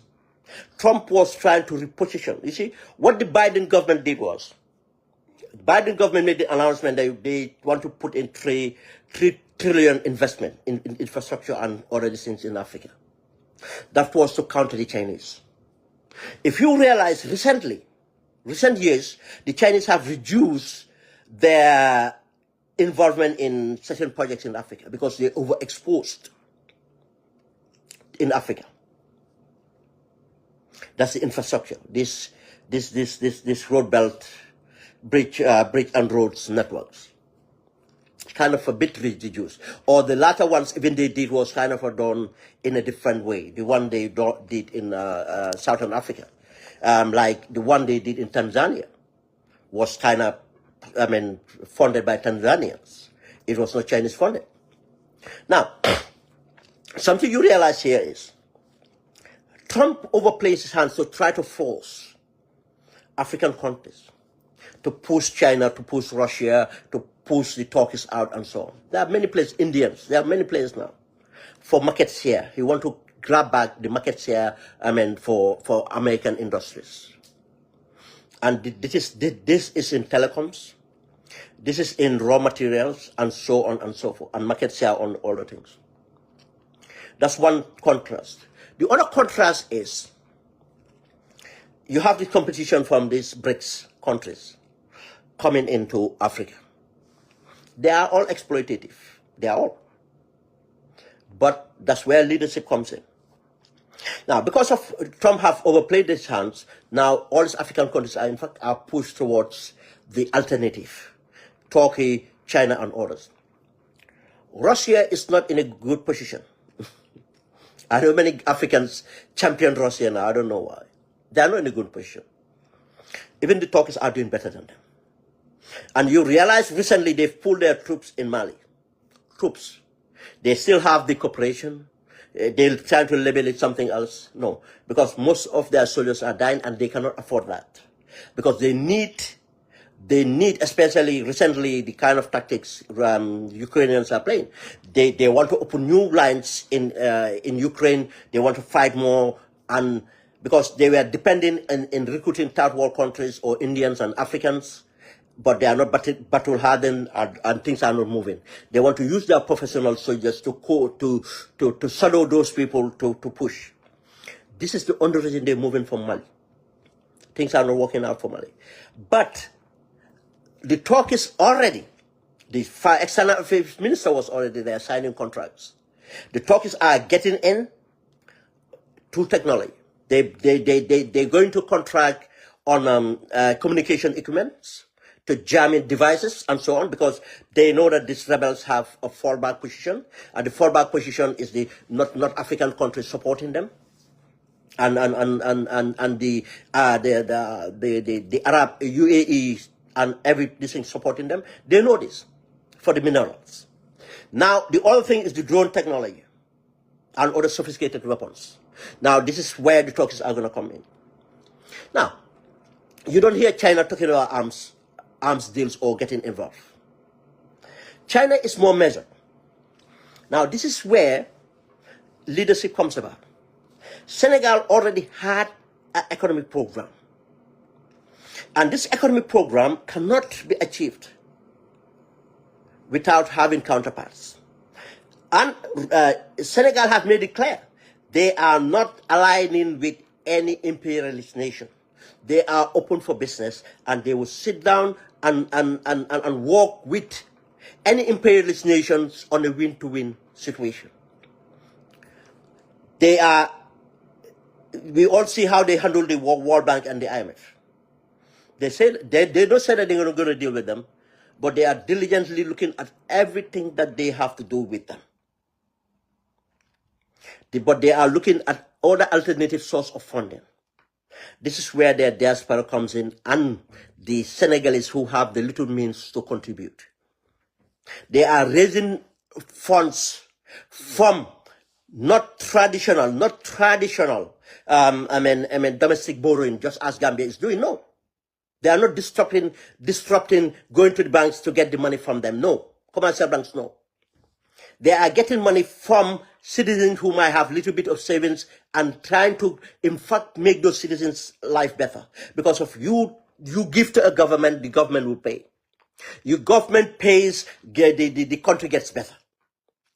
Now, this is their alternative funding they're looking at, part of their alternative funding. But now, because of they have worked diligently to, in fact, reorganize and renegotiate. Right now, one of the companies, oil companies, are taking Senegal's government to the courts. But I can tell you, they will win. They will end up negotiating again, or Senegal will have a way to get them out.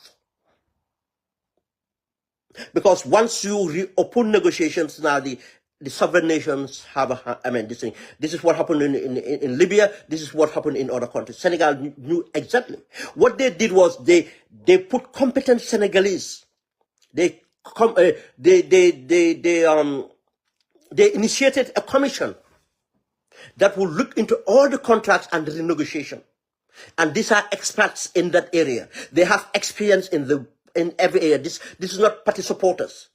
These are patriotic Senegalese they take because of their expertise, not that because of their passive. And they sat and they're looking into these contracts. And interesting, one thing they did first, Macky Sall signed out almost every drop of fuel to be refined out of Senegal. Senegal renegotiated and said that our share of fuel have to be refined here, because they already have an existing refinery. Why are we not refining here? Now they are refining in Senegal, creating more jobs and creating value. And they will have enough these things and control the price. Secondly, The gas exploration today, they're going out there to say the gas we are going to lift, we are going to use our share at our domestic markets. We are going to power our power stations from this gas. This is first thing they did, generating energy. Now, you see, this is why it's disgraceful. We have the lives of Tangara as External Affairs Minister. This government have no program.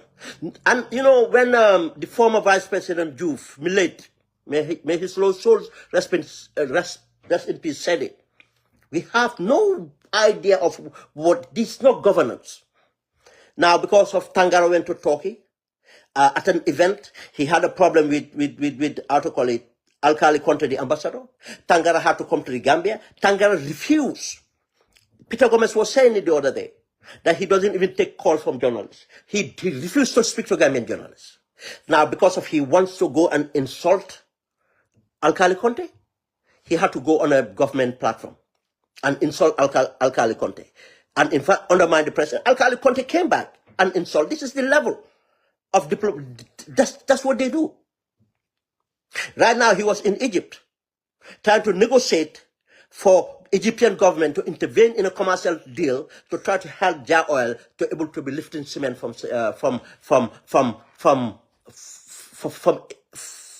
Egypt, because Jar Oil is having problem lifting the cement from Egypt now.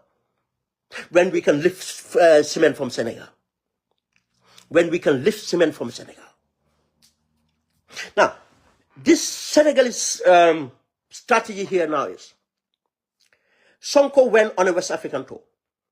He went to Guinea-Conakry. He went to Sierra Leone. Sierra Leone of all places. I mean, because English speaking. He went to Burkina Faso. He went to Ivory Coast. People thought it's a ceremonial. No, it was an economic tour. What is the strategy here? Senegal knew that if for their economy to grow, they have to go beyond their borders.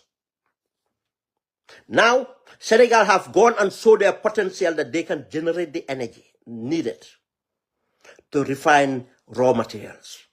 Iron ore. Iron ore heavily depends on energy. They have a blueprint. They have a development platform. After they went and speak to the stakeholders, you will say, why would Mali allow that? Why would Burkina Faso allow that? What Ivory Coast have to do with this? Why Sierra Leone allow that? The Chinese are not stupid. Now, the Senegalese have understand and leverage here. Now, even Sonko now is going to China to place this. But even the Chinese have invited Sonko to sit down with them before going to China to negotiate some of these things so that once you get to China, it will be easy to fast track this. Because the Chinese are trying to counter what the Americans are doing. Now, Sonko is using that leverage that we have two superpowers fighting for us. Now, the leverage Sonko have now is Senegal is a democracy. Senegal is a democracy. That's why we fight for democracy. Mali, China is not stupid to build the kind of refinery. You know, I see a lot of propaganda with AI and other things saying, oh, Mali have this refinery. Those things are not that powerful. Oh, this country, they cannot refine economically to transform their country. No country that can build those sort of refinery would just build a refinery. It costs a lot to build those refineries to maintain. To get the commercial returns, it takes a long time. You want to build it in a very stable country where power energy is reliable, but again, your agreements can be held onto. You don't build that in a banana republic that a government can be overthrown the next day. France can sponsor and change this. France and these things. That's why they will not do it. Mali can go and have a businessman to buy a small refinery to refine a bit of gold. But iron ore and even certain amount of gold, they cannot. Now, Senegal have positioned this to themselves. I mean, Sierra Leone is the same thing. I can tell you, Mother Bio will try to run Tatam, or he will try the wife to run run on his behalf. Sierra Leone is another country that will be destabilized soon because of their shenanigans, because they're scared of leaving office, just as Barrow is scared of leaving office. Now, Sierra Leone have iron ore. What Senegal have a bit. Sierra Leone have big deposits. Now, if a country like Senegal have shown you that, look, we can get this done in 3 years. We can get China's, we have this agreement and we can do this. Now you can add value for your iron ore. Not export it as reducing, but come and refine, and you sell your refined product to the open market. Sierra Leone is bound to go for that. If they were having 50 million, possibility of exporting the iron ore 50 million, and if these things happen, there are other agreements that can come in. There's other agreements that's, training and whatever it is will be packaged, part of allowing Senegal to refine this thing. This is what happens in leadership. Ivory Coast would, the point about Ivory Coast, I'm coming there. Ivory Coast, it's not about the iron ore. No. People can remember that Morocco is trying to use the Moroccan ports to be delivering goods for the landlord countries, because Niger is having problem with Nigeria and Togo and other countries that they normally access their goods. Now they want a more reliable partner, and Morocco is trying to get in there. But for Morocco to do that is about 1,500 kilometers more than if Senegal was to do it to Niger.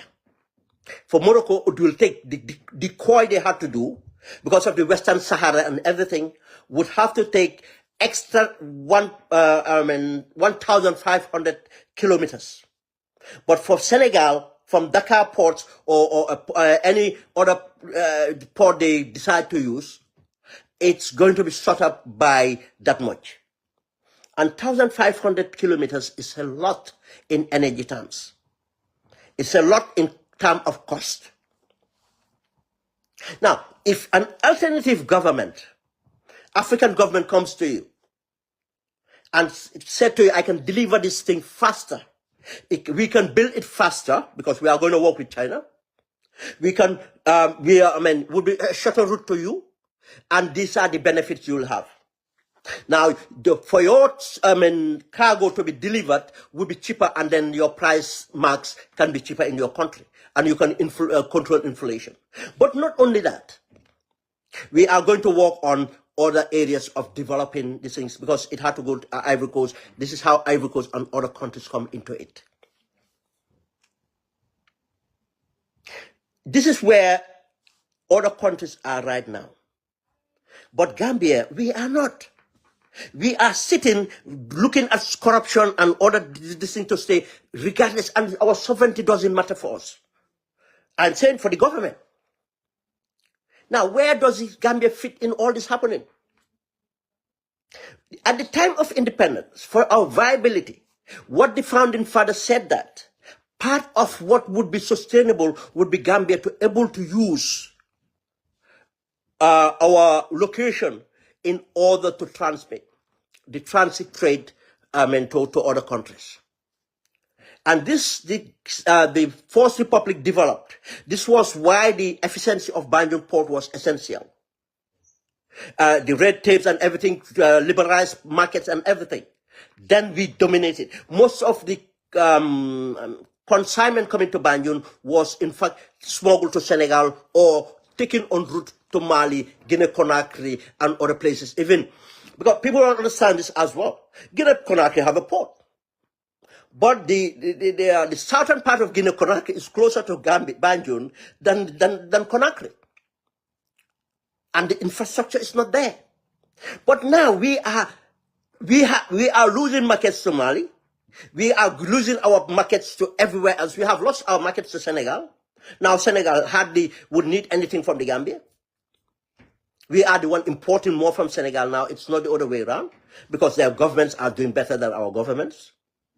Again, people who celebrate Yaya Jammeh, it started with Yaya, disrupting all this.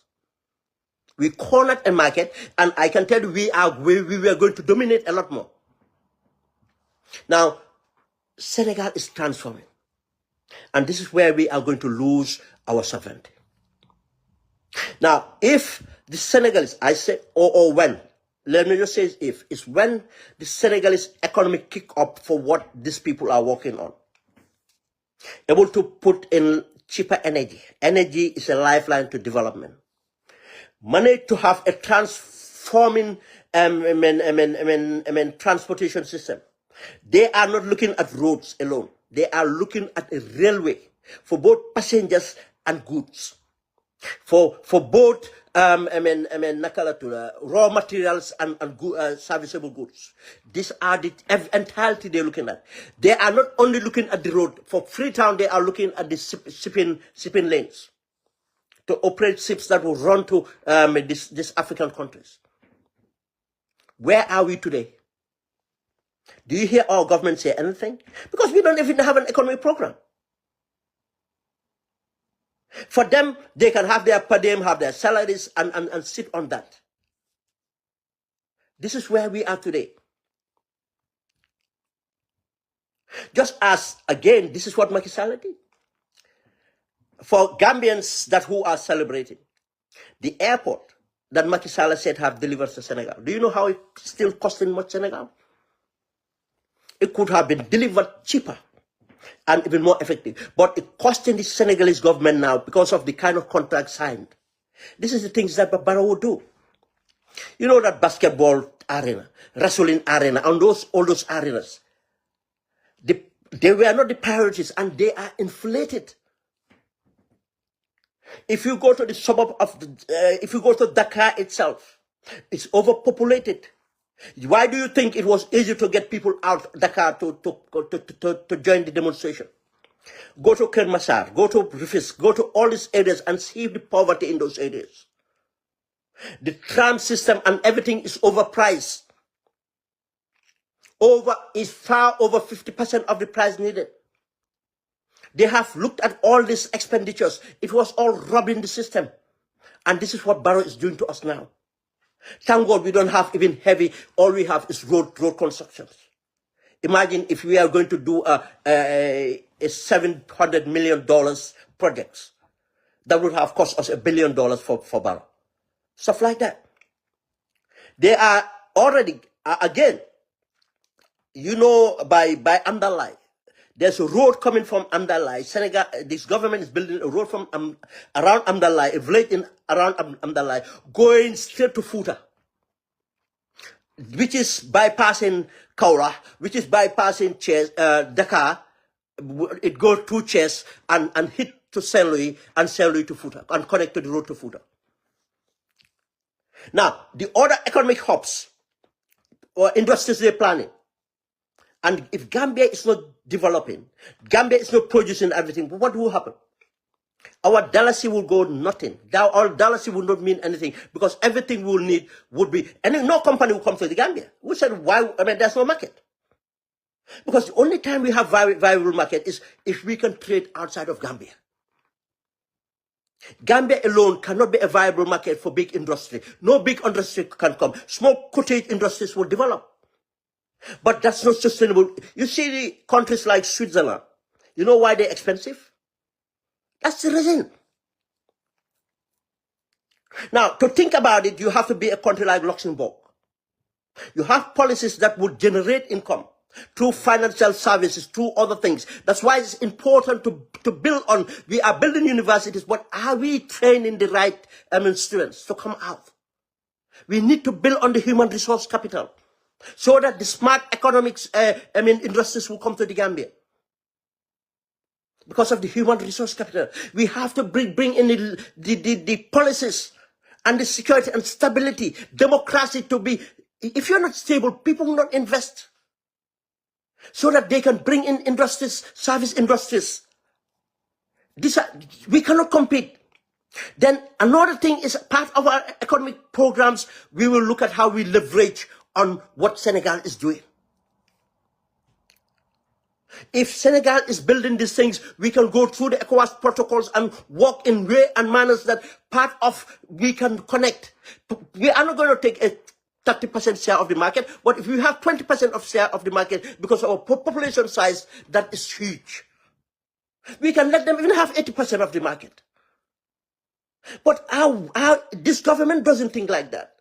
We are not thinking like that. Our opposition is not challenging them like this to show the alternative, what we can bring about. What Macky Sall brought in Senegal was not development, was just robbery. Now these people are thinking ahead, re-establishing links where it is. They are taking opportunity of the world crisis. There's no world order right now. Everything is being rearranged. Now leaders are using this confusion and to use it as a leverage. Senegal is using the situation as a leverage. They are not succumbing to Russia that have not much to give them. They are not relying on that. They are using their geostrategic positions and advantage. They are using their democracy, their stability, their institutions to show that. Nigeria cannot even do that because of the corruption and instability, because of their lack of democracy. And Ghana is trying to, you see, and I see most Africans, oh yeah, how to call it? The Ghanaian leader is going with the Sahel. Guys, let us be very careful with the Sahel hype. Let's be careful with the Sahel hype. The Russian AI developers and these things are confusing most of our youths. Military governments are not the solution. I know it's not a popular thing to say now, but I am not here to tell you popular. The Ghanaian thing, Ghana, what they're doing, they know. They're doing the same thing what Senegal is doing. They're trying to get the markets from Burkina Faso. They're trying to get, because they are a bordering country.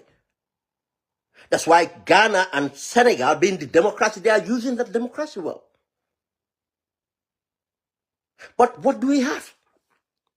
Now, with all this said, the corruption, the failure of economic programs, and these people hunger and greed of building their generational wealth, taking everything from the people, and continue to divide us for their politics, and in order to sustain themselves and to stay in power. This is a disaster. Instead of Barrow having courage to realize that he have messed up, to try to reconcile this and find a way of handing over power to save himself, because he can't do that. He doesn't have courage, and people aren't doesn't have courage. Now what he's doing is trying to push ways of looking at how to message destabilization. This is the message they're trying to do. That's why Babali came out on the same patch, and other people will come out talking about peace, security, stabilization. They will say that. But we know the cause of destabilization is not that. The cause is the corruption. As Babali himself said, if you want to work for peace, you have to work for justice. And justice does not only mean taking people to the courts. Justice means the equity that people should have. The share of wealth and all things, not people making generational wealth for themselves. Now, we have seen the example of what Senegal is looking for. Immediately, what have this government did? They did the urgent thing now to take care of the risk. They went on intervening into the markets to reduce rice prices, cement prices, oil prices, sugar prices, onion prices, potato prices, the availability of vegetables even more.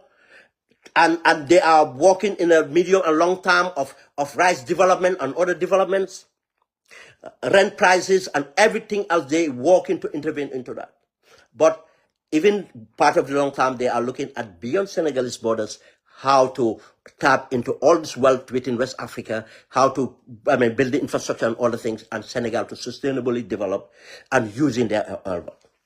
You just realize that the government is not reacting about this oil debate. Why do you think a government would not react to this? Because they are to be held accountable. their incompetency, their corruption, that far to come and did what they did to us. Guys, and I tell you, if we are not quick to change this government, we might never ever tap the oil. Do you know why? There's something called oil politics. There's something called economics of oil. It comes a time no company would want to vouch in because of if prices cannot be maintained at $70, you don't have new investments. Minimum $70, you don't have new investments.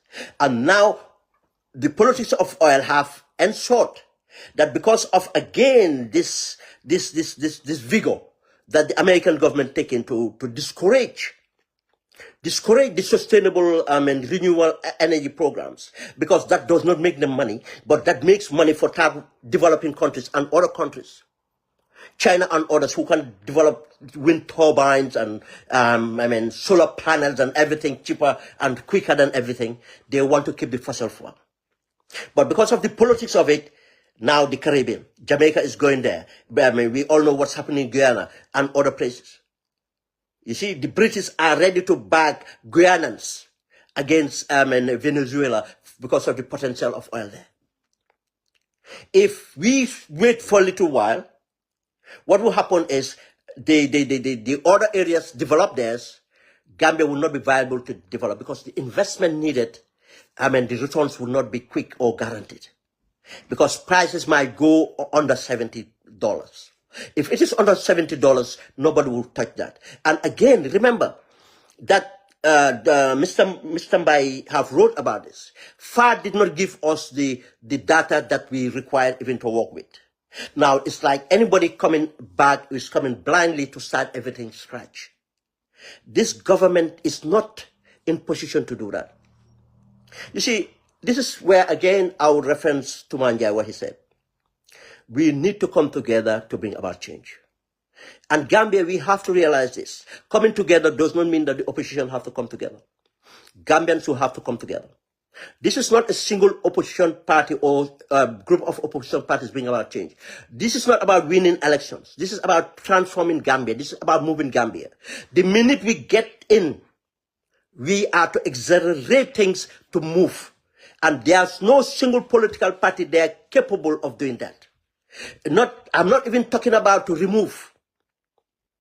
And if I say remove, look, we are not expecting a free and fair elections. But if we organize quicker, we might able to level it better. But I can tell you that if we don't have a unified opposition, Barrow would never concede defeat. And I can tell you, Barrow would never constitute an IEC that would declare any other political party to win an elections if Gambian people don't have the political parties don't have the people with them. The people's power. That's the only thing. The same people's power that sub Jammeh, that's the thing that will sub Barrow. If we don't realize that, we are fooling ourselves. Still now, the IEC commission has not been confirmed. Technically, the IEC is dysfunctional. You cannot even know who people qualify, who are presently as commissioners. I've tried this, we discussed this. We cannot even tell you, count, apart from David Coley and someone else. It's two of them, I think. Which used to be minimum of 5 people to 7. We don't have a commission. And remember the so-called report to the police for the audit reports. I told you that was was done for purpose. Did you hear about it again? This is all to control the narrative. And as I said, it's not only about winning elections. If any single political party won an elections, what will happen? This is it's a nature in politics. They will go political again. They'll go political, and everybody will be showing sense of entitlement. Oh, I campaign for this, I campaign for this. I should be an ambassador, I should be a minister, I should be this, I should be that. But if we have a competent opposition coming together with the people, then accountability can be ensured to make sure everything is transparent, make sure competency take precedence to anything else. This is the only way we can sustain the damage done by this government. It's reversible now. People say, oh, it's irreversible. No. What matters is leadership. Once we have the leadership, everything is possible. Thank you very much, guys. It's been a long one. Thank you.